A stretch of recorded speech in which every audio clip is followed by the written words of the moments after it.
स्वागत। मैं हाँ मनप्रीत महराज। सब तो पहला सुविधा पन्ने की शुरुआत करने लिए नीतू अरोड़ा होरां नूं बहुत बहुत मुबारकबाद। उन्हों का सुविधा की पूरी टीम का बहुत बहुत धन्यवाद कि उन्होंने ये मौका दिता कि मैं अपने विचार तुहाडे नाल सांझे कर सकां। सो हुण तक असीं देखिया कि सुविधा के ਵੱਖ-ਵੱਖ भाषणों के जरिए जां औरतां दीयां निजी कहानियां के जरिए ਅਸੀਂ देखिया कि पंजाबी समाज की वो किहड़ियां नुकरां ने जिथे औरत नाल लिंग के आधार पर वितकरा हो रहा।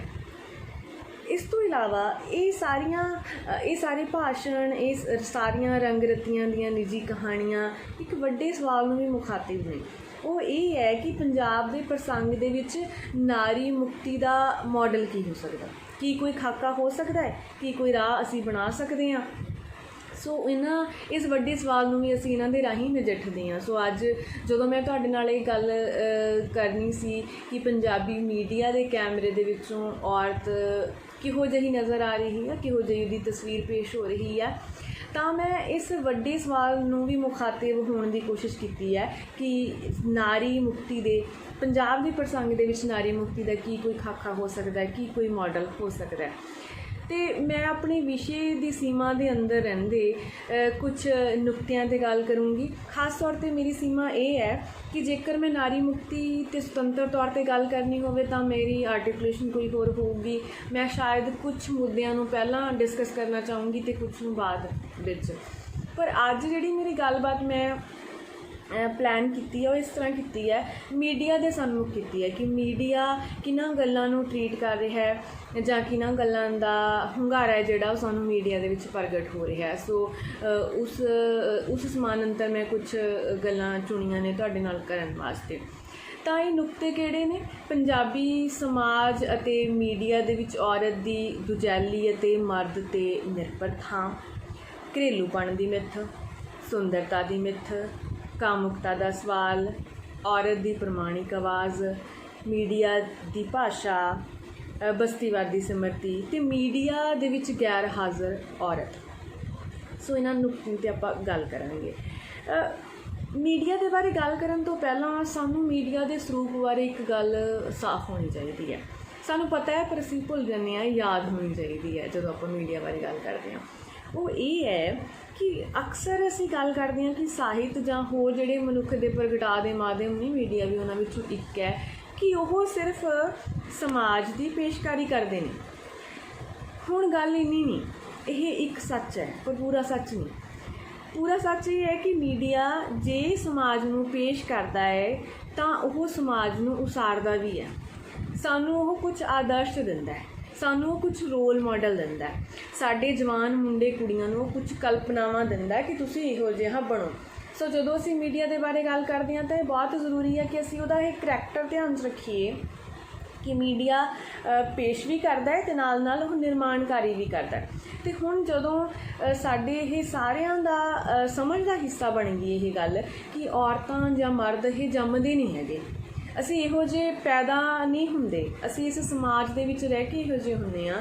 ये साडा सभ्याचार आ, समाज आ जिहड़ा सानूं घड़दा है, औरत नूं भी घड़दा ते मर्द नूं भी घड़दा है। सो मीडिया एक बहुत ही महत्वपूर्ण कारक बन रहा है इस वेले, जिहड़ा औरतां नूं, मर्दां नूं, बच्चिआं नूं घड़ रहा, उन्हां दी पछाण घड़ रहा, उन्हां दियां समाज विच की भूमिकावां होणगीआं इन्हां नूं घड़ रहा। तो अज की गलबात में एक मेरी सीमा होर है कि मीडिया बहुत विशाल है। सो मैं अपनी गलबात करने वास्ते मीडिया के 3 रूप चुने ने, पंजाबी गीतकारी, गीत फिल्मांकन ते फिल्मां। तो इन्हां दा समा भी बहुत ज़्यादा है। सो मैं समय नूं भी थोड़ा लिमिट करने की कोशिश की है। मैं 1990 तो बाद के गीत फिल्मांकना ते फिल्मां ते गल करूँगी। हालांकि ये भी 30 साल का समा बनता है। तो जो मेरा रिसर्च प्रोजैक्ट मैं किया तो वो असी इन्हां 30 सालों भी अगों वंडिया है कि वक्-वक् रुझान नज़र आते हैं। सो जदों गलबात करनी है तो सानू कुछ जनरलाइजेशन भी करनिया पैंदियां ने। मैं इस 1 घंटे कोशिश करूँगी कि मैं मीडिया दीयां वन सवन्नतावां जिहड़ियां ने उन्हां नूं भी शायद गल कर सकती होवां, पर फिर भी सानू जनरलाइज करना पैना, इस गल तो बचिया नहीं जा सकता हैगा। सो मैं 1990 तो बाद की गल करूँगी। तो गलबात शुरू करते हैं। सब तो पहला ਅਸੀਂ ਦੇਖਦੇ ਹਾਂ ਸਾਡੀ ਸਮਝ ਦਾ ਹਿੱਸਾ ਹੋ ਚੁੱਕੀ, ਚਾਹੇ ਉਹ ਨਾਰੀਵਾਦੀ ਲਿਟਰੇਚਰ ਤੋਂ ਇਹ ਗੱਲ ਆਈ, ਸਾਡੀ ਪੜ੍ਹਾਈ ਲਿਖਾਈ ਤੋਂ ਆਈ, ਜਾਂ ਸਾਡੇ ਜੀਵਨ ਅਨੁਭਵ ਤੋਂ ਆਈ, ਕਿ ਸਮਾਜ ਦੇ ਵਿੱਚ ਅਤੇ ਮੀਡੀਆ ਦੇ ਵਿੱਚ ਔਰਤ ਦੀ ਦੁਜੈਲੀ ਥਾਂ ਹੈ। ਔਰਤ ਮਰਦ ਉੱਤੇ ਨਿਰਭਰ ਹੈ। ਹੁਣ ਜਦੋਂ ਅਸੀਂ ਇਹ ਸੋਚਦੇ ਹਾਂ ਕਿ ਅਸੀਂ ਕੋਈ ਨਾਰੀ ਮੁਕਤੀ ਦੇ ਪ੍ਰੋਜੈਕਟ ਬਾਰੇ ਸੋਚਦੇ ਹਾਂ, ਕੋਈ ਕਿ ਔਰਤ ਨੂੰ ਆਜ਼ਾਦ ਕਿਵੇਂ ਕੀਤਾ ਜਾਵੇ, ਤਾਂ ਸਭ ਤੋਂ ਪਹਿਲਾਂ ਸਾਡੇ ਅੱਗੇ ਇਹ ਚੁਣੌਤੀ ਸੀ ਕਿ ਅਸੀਂ ਜਿਹੜੀ ਇਹ ਹਾਇਰਾਰਕੀ ਆ ਕਿ ਮਰਦ ਪ੍ਰਮੁੱਖ ਹੁੰਦਾ ਹੈ, ਪ੍ਰਧਾਨ ਹੁੰਦਾ ਹੈ, ਔਰਤ ਕਿਸੇ ਦੂਜੈਲੀ ਥਾਂ 'ਤੇ ਹੁੰਦੀ ਹੈ, ਅਸੀਂ ਇਸ ਹਾਇਰਾਰਕੀ ਨੂੰ ਚੁਣੌਤੀ ਦਿੰਦੇ। ਉਹ ਅਸੀਂ ਆਪਣੀ ਆਧੁਨਿਕ ਸਿੱਖਿਆ ਦੇ ਰਾਹੀਂ ਦਿੰਦੇ, ਉਹ ਅਸੀਂ ਆਪਣੀਆਂ ਵੱਖ-ਵੱਖ ਜਥੇਬੰਦੀਆਂ ਜਿਹੜੀਆਂ ਸਾਡੀਆਂ ਗਰਾਊਂਡ ਲੈਵਲ 'ਤੇ ਕੰਮ ਕਰਦੀਆਂ ਨੇ ਉਹਨਾਂ ਰਾਹੀਂ ਦਿੰਦੇ, ਜਾਂ ਕਿਸੇ ਹੋਰ ਤਰੀਕੇ ਨਾਲ ਦਿੰਦੇ। ਮੁੱਦਾ ਤਾਂ ਇਹ ਸੀ। ਪਰ ਹੁਣ ਇਹਦੇ ਸਮਾਨਾਂਤਰ ਜਦੋਂ ਅਸੀਂ ਮੀਡੀਆ ਨੂੰ ਦੇਖਦੇ ਹਾਂ ਤਾਂ ਉਹ ਇਹ ਹਾਇਰਾਰਕੀ ਔਰਤ ਅਤੇ ਮਰਦ ਦੀ ਊਚ ਨੀਚ ਦੀ ਹਾਇਰਾਰਕੀ ਤੋੜਨ ਦੀ ਬਜਾਏ ਉਹਨੂੰ ਪੱਕੇ ਪੈਰੀਂ ਸਥਾਪਿਤ ਕਰ ਗਿਆ। ਇਹ ਬਹੁਤ ਗੱਲ ਪ੍ਰਮੁੱਖ ਤੌਰ 'ਤੇ ਆਉਂਦੀ ਆ। ਹੁਣ ਇਹ ਕਿਵੇਂ ਸਥਾਪਿਤ ਕਰਦਾ? ਅਤੇ ਜਦੋਂ ਮੈਂ ਮੀਡੀਆ ਨੂੰ ਦੇਖਿਆ ਅਤੇ ਇਹ ਤਿੰਨੋਂ ਰੂਪਾਕਰਮ ਦੇਖਿਆ, ਗੀਤਕਾਰੀ ਨੂੰ, ਗੀਤ ਫਿਲਮਾਂਕਣ ਅਤੇ ਫਿਲਮਾਂ ਨੂੰ, ਤਾਂ ਮੀਡੀਆ ਦੇ ਵੱਡੇ ਸਟਰਕਚਰ ਦੇ ਵਿੱਚ ਇੱਕ ਬਹੁਤ ਕੇਂਦਰੀ ਵੰਡ ਨਜ਼ਰ ਆਈ ਮੈਨੂੰ। ਉਹ ਕਿਹੜੀ ਵੰਡ ਹੈ?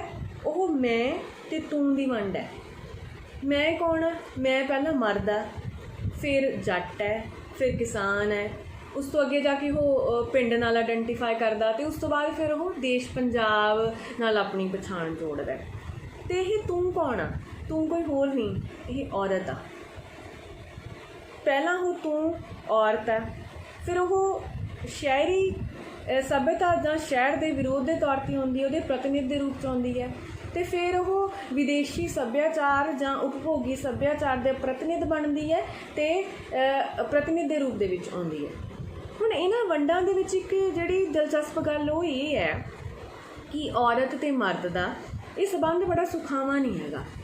ਮਰਦ ਕਦੇ ਉਹਦੇ ਵੱਲ ਆਕਰਸ਼ਿਤ ਹੈ, ਕਦੇ ਉਹਦਾ ਨਿਖੇਧ ਕਰਦਾ। ਸੋ ਇਹ ਤਣਾਅ ਲਗਾਤਾਰ ਗੁਜ਼ਰਦਾ ਜਾਂਦਾ ਹੈ, ਅਤੇ ਇਹ ਤਣਾਅ ਨੂੰ ਮੈਂ ਇਹ ਵੀ ਸਮਝਣ ਦੀ ਕੋਸ਼ਿਸ਼ ਕੀਤੀ ਹੈ ਕਿ ਇਹ ਪਹਿਲੇ ਪੱਧਰ 'ਤੇ ਮੈਂ ਅਤੇ ਤੂੰ ਦਾ ਹੈ, ਦੂਸਰੇ ਪੱਧਰ 'ਤੇ ਔਰਤ ਅਤੇ ਮਰਦ ਦਾ ਤਣਾਅ ਹੈ, ਫਿਰ ਇਹ ਪਿੰਡ ਅਤੇ ਇੱਕ ਸ਼ਹਿਰੀ ਸੱਭਿਅਤਾ ਦਾ ਤਣਾਅ ਵੀ ਆ, ਫਿਰ ਇਹ ਸ਼ਾਇਦ ਦੇਸ਼ ਪੰਜਾਬ ਦਾ ਅਤੇ ਇੱਕ ਵਿਦੇਸ਼ੀ ਸੱਭਿਆਚਾਰ ਦਾ ਵੀ ਤਣਾਅ ਹੈ। ਮੈਂ ਇਹਨਾਂ ਨੂੰ ਵੱਖ-ਵੱਖ ਵੰਡਾਂ ਨੂੰ ਸਮਝਣ ਦੀ ਕੋਸ਼ਿਸ਼ ਕੀਤੀ ਆ। ਸੋ ਮੈਂ ਕਹਿਣਾ ਇਹ ਚਾਹ ਰਹੀ ਹਾਂ ਕਿ ਇਹਨਾਂ ਤਿੰਨੋਂ ਰੂਪਾਂ ਦੇ ਵਿੱਚ ਜਿਹੜੀ ਮੈਂ ਆ ਉਹ ਮਰਦ ਦੀ ਮੈਂ ਆ, ਅਤੇ ਹੁਣ ਮਰਦ ਔਰਤ ਨੂੰ ਪਰ ਦੇ ਰੂਪ ਵਿੱਚ ਉਹਦੀ ਕਲਪਨਾ ਕਰਦਾ। ਇੱਥੇ ਮੈਂ ਗਾਇਤਰੀ ਚੱਕਰਵਰਤੀ ਸਪੀਵਾਕ ਦਾ ਹਵਾਲਾ ਦੇਣਾ ਚਾਹੁੰਦੀ ਹਾਂ। ਉਹਨਾਂ ਦਾ ਲੇਖ ਹੈ ਕੈਨਸਪੋਲੀਟਨ ਸਪੀਕ। ਗਾਇਤਰੀ ਨੇ ਬੜੀ ਸੋਹਣੀ ਫਾਰਮੂਲੇਸ਼ਨ ਦਿੱਤੀ ਹੈ ਉਹਦੇ ਵਿੱਚ। ਉਹ ਕਹਿੰਦੀ ਕਿ ਜਦੋਂ ਕੋਈ ਧਿਰ ਆਪ ਨਹੀਂ ਬੋਲਦੀ, ਕੋਈ ਧਿਰ ਆਪਣੀ ਆਵਾਜ਼ ਆਪ ਨਹੀਂ ਹੈਗੀ, ਅਤੇ ਉਹਦੀ ਥਾਂ 'ਤੇ ਉਹਦਾ ਕੋਈ ਪ੍ਰਤੀਨਿਧ ਬੋਲ ਰਿਹਾ, ਤਾਂ ਪ੍ਰਤੀਨਿਧ ਉਸ ਧਿਰ ਨੂੰ ਪਰਦੇ ਵਜੋਂ ਚਿੱਤਰਦਾ, ਉਹਦੀ ਕਲਪਨਾ ਗੈਰ ਦੇ ਤੌਰ 'ਤੇ ਕਰਦਾ। ਸੋ ਇਹੀ ਗੀਤਾਂ 'ਚ ਹੋਇਆ। ਮਰਦ ਮੈਂ ਆ, ਉਹ ਆਪਣਾ ਸਵੈ ਬਿਰਤਾਂਤ ਆ ਕਿ ਮੈਂ ਬਹੁਤ ਅਮੀਰ ਹਾਂ, ਮੇਰੇ ਕੋਲ ਇਹ ਗੱਡੀ ਆ, ਮੇਰੇ ਕੋਲ ਇਹ ਹੈ, ਮੇਰੇ ਕੋਲ ਇਹ ਨਹੀਂ, ਮੇਰੇ ਕੋਲ ਸੋਹਣੀ ਸਹੇਲੀ ਆ, ਜੋ ਵੀ ਉਹਦਾ ਆਪਾਂ ਉਹਦੀ ਸਾਧਨ ਸੰਪੰਨਤਾ ਦੇਖਦੇ ਹਾਂ ਕਿ ਕਿਸ ਤਰ੍ਹਾਂ ਦਾ ਮਰਦ ਬਿੰਬ ਸਥਾਪਿਤ ਕੀਤਾ ਜਾਂਦਾ। ਇਹਦੇ ਸਾਹਮਣੇ ਔਰਤ ਨੂੰ ਗੈਰ ਦੇ ਤੌਰ 'ਤੇ ਦੇਖਿਆ ਜਾਂਦਾ। ਉਹਦਾ ਔਰਤ ਕੀ ਹੈ, ਉਹਦਾ ਵਿਹਾਰ ਕਿਹੋ ਜਿਹਾ ਹੈ, ਇਹ ਸਾਰਾ ਕੁਝ ਗੈਰ ਦੇ ਤੌਰ 'ਤੇ ਦੇਖਿਆ ਜਾਂਦਾ। ਸੋ ਇਹ ਕਹਿਣ ਦਾ ਭਾਵ ਇਹ ਹੈ ਕਿ ਮੀਡੀਆ ਦੇ ਵਿੱਚ ਔਰਤ ਮਰਦ ਦੇ ਅਧੀਨ ਵਿਚਰਦੀ ਆ, ਉਹ ਤੋਂ ਪਰ ਨਿਰਭਰ ਹੈ। ਅਤੇ ਹੁਣ ਆਪਾਂ ਕੁਛ ਉਦਾਹਰਨਾਂ ਦੇਖਦੇ ਹਾਂ। ਹੁਣ ਮੈਂ ਕੁਛ ਉਦਾਹਰਨਾਂ 1 ਘੰਟੇ 'ਚ ਬਹੁਤ ਘੱਟ ਉਦਾਹਰਨਾਂ ਲਈਆਂ ਜਾਣਗੀਆਂ, ਅਤੇ ਇਹ ਵੀ ਕਈ ਵਾਰ ਹੁੰਦਾ ਕਿ ਜਦੋਂ ਆਪਾਂ ਗੀਤਾਂ ਦੇ ਜਾਂ ਫਿਲਮਾਂ ਦੇ ਰੈਫਰੈਂਸ 'ਚ ਗੱਲ ਕਰਦੇ ਹਾਂ ਤਾਂ ਅਕਸਰ ਇਹ ਕਿਹਾ ਜਾਂਦਾ ਹੈ ਕਿ ਫਲਾਂ ਗੀਤ ਨੂੰ ਲੈ ਲਿਆ, ਉਸ ਗੀਤ ਨੂੰ ਨਹੀਂ ਲਿਆ ਹੈਗਾ, ਉਹਦੀ ਉਦਾਹਰਨ ਲਿੱਤੀ, ਉਸ ਫਿਲਮ ਦੀ ਉਦਾਹਰਨ ਲਿੱਤੀ। ਪਰ ਇੱਥੇ ਮੈਂ ਉਦਾਹਰਨਾਂ ਰੈਂਡਮਲੀ ਲਿੱਤੀਆਂ ਨੇ, ਕੁਛ ਜਾਣ ਬੁੱਝ ਕੇ ਵੀ ਲਿੱਤੀਆਂ ਨੇ। ਸੋ ਸਭ ਤੋਂ ਪਹਿਲੀ ਉਦਾਹਰਨ ਦੇਖਦੇ ਹਾਂ ਗੁਰਦਾਸ ਮਾਨ ਦੀ। ਹੁਣ ਇੱਥੇ ਗੁਰਦਾਸ ਮਾਨ ਦੀ ਵੀ ਇੱਕ ਗੱਲ ਦਾ ਮੈਂ ਦੱਸਣਾ ਚਾਹੂੰਗੀ ਕਿ ਗੁਰਦਾਸ ਮਾਨ ਨੂੰ ਆਪਾਂ ਬੜੇ ਸ਼ਾਲੀਨ ਗੀਤਾਂ ਦਾ ਰਚੇਤਾ ਕਹਿੰਦੇ ਹਾਂ, ਬਿਨਾਂ ਸ਼ੱਕ ਹੈ ਵੀ ਹੈ। ਅਤੇ ਜਦੋਂ ਇੱਕ ਗਾਇਕੀ ਦੀ ਬਹੁਤ ਵੱਡੀ ਧਾਰਾ ਮੰਡੀ ਦੇ ਹੱਕ 'ਚ ਭੁਗਤ ਰਹੀ ਆ, ਉੱਥੇ ਕੁਛ ਗਾਇਕ ਨੇ ਜਿਹੜਾ ਕੁਛ ਚੰਗਾ ਗਾ ਰਹੇ ਨੇ, ਤਾਂ ਅਸੀਂ ਉਹਨਾਂ ਨੂੰ ਕੁਛ ਗ੍ਰੇਸ ਮਾਰਕਸ ਦਿੰਦੇ ਹਾਂ, ਅਤੇ ਇਹ ਦੇਣੇ ਵੀ ਚਾਹੀਦੇ ਨੇ। ਹਾਂਜੀ, ਗੁਰਦਾਸ ਮਾਨ ਦਾ ਗੀਤ ਦੀਆਂ ਸਤਰਾਂ ਨੇ।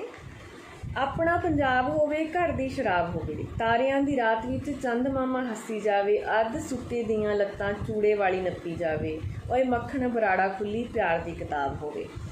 ਹੁਣ ਇਸ ਗੀਤ ਦੇ ਵਿੱਚ ਜਿਹੜਾ ਬਿੰਬ ਆ ਉਹ ਨਵੀਂ ਵਿਆਹੀ ਤੋਂ ਚੂੜੇ ਵਾਲੀ ਨਾਰ ਤੋਂ ਲੱਤਾਂ ਘਟਾਉਣ ਦੇ ਵਿੱਚ ਆ। ਹੋ ਸਕਦਾ ਕਿ ਇਹੋ ਜਿਹਾ ਬਿੰਬ ਹੁਣ ਪੰਜਾਬੀ ਸਮਾਜ ਦੇ ਵਿੱਚ ਇਹ ਆਦਤ ਨਾ ਹੋਵੇ, ਹੋ ਵੀ ਸਕਦੀ ਹੈ, ਪਰ ਮੈਂ ਉਮੀਦ ਕਰਦੀ ਹਾਂ ਕਿ ਸ਼ਾਇਦ ਨਾ ਹੋਵੇ। ਪਰ ਫਿਰ ਵੀ ਦੇਖੋ ਕਿ ਔਰਤ ਦੀ ਕੀ ਸਥਿਤੀ ਹੈ ਸਾਡੇ ਸਮਾਜ ਦੇ ਵਿੱਚ, ਮੀਡੀਆ ਦੇ ਵਿੱਚ ਕੀ ਸਥਿਤੀ ਹੈ, ਸਾਨੂੰ ਇਸ ਗੀਤ ਤੋਂ ਰਿਫਲੈਕਟ ਹੋ ਰਹੀ ਹੈ। ਇੱਥੇ ਇੱਕ ਹੋਰ ਵੀ ਬੜੀ ਦਿਲਚਸਪ ਗੱਲ ਹੈ ਕਿ ਇਸ ਗੀਤ ਦੇ ਵਿੱਚ ਪੂਰੀ ਇੱਕ ਸੱਭਿਆਚਾਰ ਦੀ ਕਲਪਨਾ ਹੈ, ਪੰਜਾਬ ਦੇ ਖਾਣਿਆਂ ਦੀ ਕਲਪਨਾ, ਉੱਥੋਂ ਦੀ ਥਾਂ ਦੀ ਕਲਪਨਾ ਹੈ ਨਾ, ਉਹ ਹੋਰ ਸਾਰੀਆਂ ਚੀਜ਼ਾਂ ਦੀ ਕਲਪਨਾ। ਉਹਦੇ ਵਿੱਚ ਸਾਡੇ ਪੰਜਾਬੀ ਸੱਭਿਆਚਾਰ ਦੇ ਵਿੱਚ ਔਰਤ ਦੀ ਕਿਹੋ ਜਿਹੀ ਕਲਪਨਾ ਹੈ ਕਿ ਉਹਦੇ ਤੋਂ ਲੱਤਾਂ ਕਢਾਈਆਂ ਜਾਣ, ਅਸੀਂ ਇਹ ਦੇਖ ਸਕਦੇ ਹਾਂ। ਇੱਕ ਹੋਰ ਉਦਾਹਰਨ ਦੇਖੀਏ, ਤੁਸੀਂ ਜੈਜੀ ਬੀ ਦਾ ਗੀਤ ਸੁਣਿਆ ਹੋਣਾ, ਮਿੱਤਰਾਂ ਦੇ ਬੂਟ। ਇਹਦੇ ਵਿੱਚ ਇੱਕ ਲਾਈਨ ਆਉਂਦੀ ਹੈ, ਚੁੱਪ ਨਹੀਂ ਕਰਦੀ ਮੈਂ ਤੇਰੇ ਥੱਪੜ ਮਾਰੂ। ਅਤੇ ਜਦੋਂ ਮੈਂ ਇਹ ਲਾਈਨ ਸੁਣੀ ਮੈਨੂੰ ਆਪਣੇ ਕੰਨਾਂ 'ਤੇ ਯਕੀਨ ਨਹੀਂ ਆਇਆ ਕਿ ਮੈਂ ਸੁਣ ਰਹੀ ਹਾਂ। ਮੈਂ ਇੱਕ ਦੋ ਵਾਰੀ ਸੁਣੀ ਅਤੇ ਫਿਰ ਮੈਨੂੰ ਲੱਗਿਆ ਕਿ ਅੱਛਾ ਇਹ ਬੋਲਿਆ ਜਾ ਰਿਹਾ ਹੈ। ਇਸ ਸਤਰ ਤੋਂ ਅਸੀਂ ਦੇਖ ਸਕਦੇ ਹਾਂ ਕਿ ਸਾਡੀ ਗੀਤਕਾਰੀ ਕਿੰਨੀ ਨਿਸ਼ੰਗ ਹੋ ਕੇ ਔਰਤ ਦੇ ਬਾਰੇ ਕੁਛ ਵੀ ਬੋਲ ਸਕਦੀ ਹੈ ਨਾ।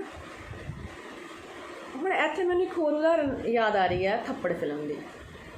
ਅਸੀਂ ਸਾਰਿਆਂ ਨੇ ਦੇਖੀ ਹੈ ਥੱਪੜ ਫਿਲਮ, ਅਤੇ ਉਸ ਫਿਲਮ ਦੇ ਵਿੱਚ ਜਦੋਂ ਪਤੀ ਆਪਣੀ ਪਤਨੀ ਨੇ ਥੱਪੜ ਮਾਰਦਾ ਹੈ ਤਾਂ ਉਹ ਕਿਸੇ ਇੱਕ ਥਾਂ 'ਤੇ ਡਾਇਲੋਗ ਆਉਂਦਾ ਹੈ, ਉਹ ਉਹਨੂੰ ਕਹਿੰਦੀ ਹੈ ਕਿ ਆਪਣੇ ਰਿਸ਼ਤੇ ਦੇ ਵਿੱਚ ਸ਼ਾਇਦ ਤੂੰ ਮੈਨੂੰ ਇੰਨਾ ਗਰੰਟਡ ਲੈ ਲਿਆ ਕਿ ਮੈਨੂੰ ਪਬਲਿਕਲੀ ਥੱਪੜ ਮਾਰਿਆ ਜਾ ਸਕਦਾ, ਮੇਰੀ ਪਬਲਿਕਲੀ ਇਨਸਲਟ ਕੀਤੀ ਜਾ ਸਕਦੀ ਹੈ। ਸੋ ਮੈਨੂੰ ਲੱਗਦਾ ਕਿ ਸਾਡੀ ਗੀਤਕਾਰੀ ਜਾਂ ਪੂਰੀ ਮੀਡੀਆ ਨੇ ਸ਼ਾਇਦ ਸਾਡੇ ਪੰਜਾਬੀ ਸਮਾਜ ਨੂੰ, ਸ਼ਾਇਦ ਔਰਤਾਂ ਦੀ ਧਿਰ ਨੂੰ ਇੰਨਾ ਗਰੰਟਡ ਲੈ ਲਿਆ ਕਿ ਕੁਛ ਵੀ ਕਿਹਾ ਜਾ ਸਕਦਾ, ਸ਼ਰੇਆਮ ਕਿਹਾ ਜਾ ਸਕਦਾ, ਅਸੀਂ ਉਹਦੇ 'ਤੇ ਕੋਈ ਇਤਰਾਜ਼ ਨਹੀਂ ਕਰਾਂਗੇ। ਕੁਛ ਸੰਸਥਾਵਾਂ ਇਤਰਾਜ਼ ਕਰਦੀਆਂ ਨੇ, ਬਹੁਤ ਸੋਹਣੀ ਗੱਲ ਹੈ, ਪਰ ਫਿਰ ਵੀ ਇਹ ਸਾਰਾ ਕੁਛ ਮੀਡੀਆ ਦੇ ਵਿੱਚ ਚੱਲ ਰਿਹਾ। ਆਪਾਂ ਹੋਰ ਅੱਗੇ ਦੇਖਦੇ ਹਾਂ। ਹੁਣ ਇਹ ਪਿੱਛੇ ਜੇ ਇੱਕ ਗੀਤ ਆਇਆ ਪਿਛਲੇ ਹਫ਼ਤੇ ਦਿਲਜੀਤ ਦਾ, ਉਹਦੇ ਵਿੱਚ ਇੱਕ ਸਤਰ ਆਉਂਦੀ ਹੈ, ਤੇਰਾ ਰਾਖਾ ਮੈਂ ਰੱਬ ਰਾਖਾ ਯਾਰ ਦਾ। ਹੁਣ ਦੇਖੋ, ਔਰਤ ਦਾ ਰਾਖਾ ਮਰਦ ਹੈ ਅਤੇ ਮਰਦ ਦਾ ਰਾਖਾ ਰੱਬ ਹੈ। ਕੀ ਹੈ? ਪਹਿਲਾਂ ਅਸੀਂ ਦੇਖਿਆ ਕਿ ਔਰਤ ਦਾ ਰਾਖਾ ਕੌਣ ਸੀ? ਪਿਓ ਸੀ, ਪਤੀ ਸੀ, ਭਰਾ ਸੀ, ਪੁੱਤਰ ਸੀ। ਹੁਣ ਮੀਡੀਆ ਇੱਕ ਨਵੀਂ ਰੂੜੀ ਸਥਾਪਿਤ ਕਰ ਰਿਹਾ ਕਿ ਔਰਤ ਦਾ, ਪ੍ਰੇਮਿਕਾ ਦਾ ਰਾਖਾ ਪ੍ਰੇਮੀ ਵੀ ਆ। ਹੁਣ ਇੱਥੇ ਇੱਕ ਹੋਰ ਗੱਲ ਮੈਂ ਕਰਨਾ ਚਾਹੂੰਗੀ, ਪਿਆਰ ਦੀ ਗੱਲ। ਪਿਆਰ ਦਾ ਸੰਕਲਪ ਦੀ ਜਦੋਂ ਆਪਾਂ ਗੱਲ ਕਰਦੇ ਹਾਂ ਨਾ, ਪਿਆਰ ਆਪਣੇ ਸੁਭਾਅ ਅਤੇ ਸਰੂਪ ਦੇ ਪੱਖੋਂ ਬਹੁਤ ਹੀ ਰੈਡੀਕਲ ਆ, ਕਿਉਂਕਿ ਉਹਨੇ ਸਥਾਪਤੀ ਨੂੰ ਚੁਣੌਤੀ ਦੇਣੀ ਹੁੰਦੀ ਆ। ਉਹਨੇ ਜਮਾਤ ਦੀਆਂ, ਜਾਤ ਦੀਆਂ, ਪਿੱਤਰ ਸੱਤਾ ਦੀਆਂ ਸਾਰੀਆਂ ਕਦਰਾਂ ਕੀਮਤਾਂ ਨੂੰ ਚੁਣੌਤੀ ਦੇਣੀ ਹੁੰਦੀ ਹੈ। ਹੁਣ ਪਿਆਰ ਦੇ ਵਿੱਚ ਆਪਾਂ ਦੇਖਦੇ ਹਾਂ ਕਿ ਦੋ ਧਿਰਾਂ ਆਪਣੀ ਕਿਸੇ ਸਮਾਜਿਕ ਪੋਜੀਸ਼ਨ ਦੀ, ਹੈਸੀਅਤ ਦੀ ਥਾਂ 'ਤੇ ਇੱਕ ਦੂਜੇ ਨੂੰ ਚੁਣਦੀਆਂ ਨੇ, ਅਤੇ ਉਸ ਚੋਣ ਦਾ ਆਧਾਰ ਕੀ ਹੈ? ਉਸ ਚੋਣ ਦਾ ਆਧਾਰ ਬੰਦੇ ਦਾ ਵਿਅਕਤੀਤਵ ਹੈ, ਨਾ ਕਿ ਉਹਦੀ ਕੋਈ ਜਮਾਤ, ਜਾਤ ਜਾਂ ਕੋਈ ਉਹਦਾ ਹੋਰ ਤਰ੍ਹਾਂ ਦਾ ਰੁਤਬਾ, ਉਹ ਨਹੀਂ ਹੈਗਾ। ਤਾਂ ਹੁਣ ਇਹੋ ਜਿਹੇ ਪਿਆਰ ਨੇ ਸਮਾਜਿਕ ਸੱਤਾ ਨੂੰ ਚੁਣੌਤੀ ਦੇਣੀ ਹੁੰਦੀ ਹੈ। ਹੁਣ ਫਿਲਮਾਂ 'ਚ ਪਿਆਰ ਕਦੋਂ ਆਇਆ? ਇਹ ਵੀ ਇੰਟਰਸਟਿੰਗ ਗੱਲ ਹੈ। ਜਦੋਂ ਸਮੂਹਿਕਤਾ ਦੇ ਸਾਹਮਣੇ ਵਿਅਕਤੀਵਾਦ ਦਾ ਉਭਾਰ ਹੁੰਦਾ, ਕਿ ਵਿਅਕਤੀ ਆਪਣੀ ਚੋਣ ਐਕਸਰਸਾਈਜ਼ ਕਰਦਾ, ਆਪਣੀਆਂ ਪਸੰਦਾਂ ਐਕਸਰਸਾਈਜ਼ ਕਰਦਾ, ਉਦੋਂ ਪਿਆਰ ਫਿਲਮਾਂ 'ਚ ਫਿਲਮਾਂ 'ਚ ਨਜ਼ਰ ਆਉਂਦਾ। ਹੁਣ ਸਾਡਾ ਫਿਲਮਾਂ ਦਾ ਪਿਆਰ ਜਾਂ ਗੀਤਾਂ ਦਾ ਪਿਆਰ ਕਿਹੋ ਜਿਹਾ? ਸਾਡਾ ਫਿਲਮਾਂ ਦਾ ਅਤੇ ਗੀਤਾਂ ਦਾ ਪਿਆਰ ਸਥਾਪਤੀ ਦੇ ਅਨੁਸਾਰ ਕੰਮ ਕਰਦਾ। ਉਹ ਕਦੇ ਵੀ ਸਥਾਪਤੀ ਨੂੰ ਚੁਣੌਤੀ ਨਹੀਂ ਦਿੰਦਾ ਹੈਗਾ। ਸਾਡੇ ਗੀਤ ਵੀ ਅਤੇ ਸਾਡੀਆਂ ਫਿਲਮਾਂ ਵੀ। ਹੁਣ ਫਿਲਮ ਦੇਖ ਲਓ, ਲਾਵਾਂ ਫੇਰੇ ਫਿਲਮ ਦੀ ਉਦਾਹਰਨ ਲੈ ਲੈਂਦੇ ਆਪਾਂ। ਉਹਦੇ ਵਿੱਚ ਹੁੰਦਾ ਕੀ ਹੈ ਕਿ ਇੱਕ ਨਾਇਕ ਅਤੇ ਨਾਇਕਾ ਦੇ ਵਿਆਹ ਦੇ ਵਿੱਚ ਅੜਚਨ ਇਹ ਬਣਦੀ ਆ ਕਿ ਤਿੰਨ ਜੀਜੇ ਵਿਆਹ ਨਹੀਂ ਹੋਣ ਦਿੰਦੇ ਹੈਗੇ, ਹੈ ਨਾ। ਮੇਰਾ ਕਹਿਣ ਦਾ ਭਾਵ ਇਹ ਹੈ ਕਿ ਅਸਲ ਪਿਆਰ ਦੇ ਵਿੱਚ ਬਹੁਤ ਸਾਰੀਆਂ ਚੁਣੌਤੀਆਂ ਹੁੰਦੀਆਂ ਨੇ। ਬਹੁਤ ਆਪਾਂ ਦੇਖੀਏ ਕਿ ਸਾਡੇ ਸਮਾਜ ਦੇ ਵਿੱਚ ਜਾਤ ਦੀ ਹਰਾਰਕੀ ਇੰਨੀ ਇਸ ਕਦਰ ਭਾਰੂ ਹੈ, ਇਸ ਕਦਰ ਖਤਰਨਾਕ ਹੈ ਕਿ ਸਾਡੇ ਸਾਹਮਣੇ ਬਹੁਤ ਕੁਛ ਵਾਪਰਦਾ ਹੈ ਨਾ। ਪਰ ਫਿਲਮਾਂ 'ਚ ਇਹੋ ਜਿਹਾ ਨਹੀਂ ਹੁੰਦਾ ਹੈਗਾ। ਸਾਡੀਆਂ ਫਿਲਮਾਂ ਦਾ ਜਮਾਤ ਦੀ ਹਰਾਰਕੀ ਕਦੇ ਕਦੇ ਨਜ਼ਰ ਆਉਂਦੀ ਹੈ, ਪਰ ਉਹ ਵੀ ਬਹੁਤ ਨਿਗੂਣੀ ਜਿਹੀ ਨਜ਼ਰ ਆਉਂਦੀ ਹੈ। जात का क्लैश नहीं हैगा, होर किसी तरह का कोई क्लैश नहीं हैगा। बस प्यार समाजिक सत्ता के अंदर वार वापरदा है, वो कोई चैलेंज नहीं करता हैगा। हुण मैं कहना ये चाह रही हाँ कि प्यार बंदे नूं आज़ाद करता है, ਉਹਦੀ हस्ती ਨੂੰ बाकी सारी समाजिक सत्ता तो सुतंत्र करता है। पर साडियां फिल्मां ते साडी गायकी का प्यार 'च भी औरत है जिहड़ी नायिका वो आज़ाद नहीं हुंदी, बल्कि वो नायक के अधीन रहिंदी है। जिस तरह कि एक औरत पति दे सामने सरेंडर कर दिंदी है, उसी तरह साडे गीतां दे फिल्मां दे विच नायिका प्रेमी दे अगे सरेंडर कर दिंदी है। इस तरह असीं देख सकते हैं कि मीडिया दे विच जिहड़ी नायिका है वो मर्द के अधीन है, उसकी कोई सुतंत्र पछाण नहीं हैगी, बल्कि वो मर्द के वरतन की शय आ ते उहदे हवाले नाल ही आउंदी है। हुण साडे अगे चैलेंज तो यही सी कि असीं इस नूं चुनौती दिंदे जिहड़ी ये हायरार्की हैगी आ, पर मीडिया इहनूं बहुत पक्के पैरे स्थापित कर रहा है। आपां एक होर एग्जाम्पल लैंदे हां। ਜਦੋਂ ਮੈਂ ਤੇ ਤੂੰ ਦੀ ਵੰਡ ਦੇਖ ਰਹੀ ਸੀ ਤਾਂ ਇਹਦੇ ਵਿੱਚ ਬਹੁਤ ਸਾਰੇ ਹਵਾਲੇ ਐਸੇ ਆਉਂਦੇ ਨੇ ਜਦੋਂ ਗੋਰੀ ਔਰਤ ਆਉਂਦੀ ਆ, ਗੋਰੀ ਚਮੜੀ ਵਾਲੀ ਔਰਤ ਆਉਂਦੀ ਹੈ ਤਾਂ ਉਹ ਮਰਦ ਗੇਜ਼ ਦਾ ਦੋਹਰਾ ਸ਼ਿਕਾਰ ਹੁੰਦੀ ਹੈ। ਸ਼ਾਇਦ ਸਾਡੀਆਂ ਔਰਤਾਂ ਨੂੰ ਵੀ ਵਸਤੂ ਦੀ ਤਰ੍ਹਾਂ ਲਿਆ ਜਾਂਦਾ ਹੈ, ਪਰ ਜਿਹੜੀ ਗੋਰੀ ਔਰਤ ਆ ਉਹਦਾ ਤਾਂ ਸਿਰਫ ਜਿਸਮ ਹੈ, ਉਹਨੂੰ ਜਿਸਮ ਤੋਂ ਵੱਧ ਕੇ ਕੁਛ ਵੀ ਨਹੀਂ ਸਮਝਿਆ ਜਾਂਦਾ। ਤਾਂ ਮੈਂ ਮੀਡੀਆ 'ਚ ਦੇਖਿਆ ਕਿ ਇੱਕ ਇਹੋ ਜਿਹਾ ਰੁਝਾਨ ਪ੍ਰਗਟ ਹੁੰਦਾ, ਬਹੁਤ ਖਤਰਨਾਕ ਹੁੰਗਾਰਾ ਪ੍ਰਗਟ ਹੁੰਦਾ, ਜਿਹਨੂੰ ਮੈਂ ਬਸਤੀਵਾਦੀ ਸਿਮਰਤੀ ਕਹਿਣ ਦੀ ਕੋਸ਼ਿਸ਼ ਕੀਤੀ ਆ। ਉਹ ਇਹ ਕਿ ਅਸੀਂ ਅੰਗਰੇਜ਼ਾਂ ਦੇ ਗੁਲਾਮ ਰਹੇ ਹਾਂ ਸਾਡਾ ਦੇਸ਼, ਅਤੇ ਅੰਗਰੇਜ਼ ਕੌਮ ਦੇ ਖਿਲਾਫ ਜਾਂ ਉਹਨਾਂ ਦੇ ਬਾਰੇ ਸਾਡੀਆਂ ਕੁਛ ਯਾਦਾਂ ਨੇ, ਅਤੇ ਉਹ ਯਾਦਾਂ ਦਾ ਹੁੰਗਾਰਾ ਇਹ ਹੈ ਕਿ ਅਸੀਂ ਉਹਨਾਂ ਤੋਂ ਕੋਈ ਬਦਲਾ ਲੈਣਾ ਚਾਹੁੰਦੇ ਹਾਂ। ਅਤੇ ਜਦੋਂ ਅਸੀਂ ਬਦਲਾ ਲੈਣਾ ਚਾਹੁੰਦੇ ਹਾਂ ਤਾਂ ਸਾਡੀ ਸ਼ਿਕਾਰ ਗੋਰੀ ਔਰਤ ਹੁੰਦੀ ਹੈ। ਤੁਸੀਂ ਹੁਣ ਦੇਖੋ ਕਿ ਫਿਲਮ ਹੈ ਗੋਰਿਆਂ ਨੂੰ ਦਫਾ ਕਰੋ, ਸਭ ਤੋਂ ਪਹਿਲਾਂ ਉਹਦਾ ਟਾਈਟਲ ਹੀ ਦੇਖ ਲਓ, ਗੋਰਿਆਂ ਨੂੰ ਦਫਾ ਕਰੋ, ਹੈ ਨਾ। ਦੂਜੇ ਨੰਬਰ 'ਤੇ ਉਹਦੇ ਸੀਨ ਕਿਹੋ ਜਿਹੇ ਨੇ, ਉੱਥੇ ਡੰਗਰਾਂ ਦੇ ਨਾਂ ਰੱਖੇ ਜਾਂਦੇ ਨੇ ਅੰਗਰੇਜ਼ਾਂ ਦੇ ਨਾਂ 'ਤੇ, ਅਤੇ ਇੱਕ ਭਰੀ ਸੱਥ ਦੇ ਵਿੱਚ ਜਿਹੜਾ ਅੰਗਰੇਜ਼ਨ ਗੋਰੀ ਦਾ ਪਿਓ ਆ ਉਹਦੇ ਤੋਂ ਮਾਫੀ ਮੰਗਾਈ ਜਾਂਦੀ ਹੈ ਨਾ। ਜਾਂ ਇੱਕ ਹੋਰ ਬੜਾ ਖਤਰਨਾਕ ਸੀਨ ਆ ਕਿ ਗੋਰੀ ਔਰਤ ਸਹੁਰਾ ਕਲਪਨਾ ਕਰਦਾ ਕਿ ਗੋਰੀ ਨੂੰ ਉਹਦੀ ਜਿਹੜੀ ਉਹ ਪਾਥੀਆਂ ਪੱਥ ਰਹੀ ਆ, है ना। तो मैंने लगता कि सारा कुछ बस्तीवादी सिमरती के तहत वापरदा कि असीं अंग्रेज़ों तो कोई बदला लेना चाहुंदे हां, तो फिर वो बदला फिल्मां 'च गीतां 'च एक औरत के हवाले नाल जिहड़ा साडा मर्द नायक आ वो ते पंजाबी सभ्याचार की जिੱਤ है जिहड़ी वो स्थापित करता है।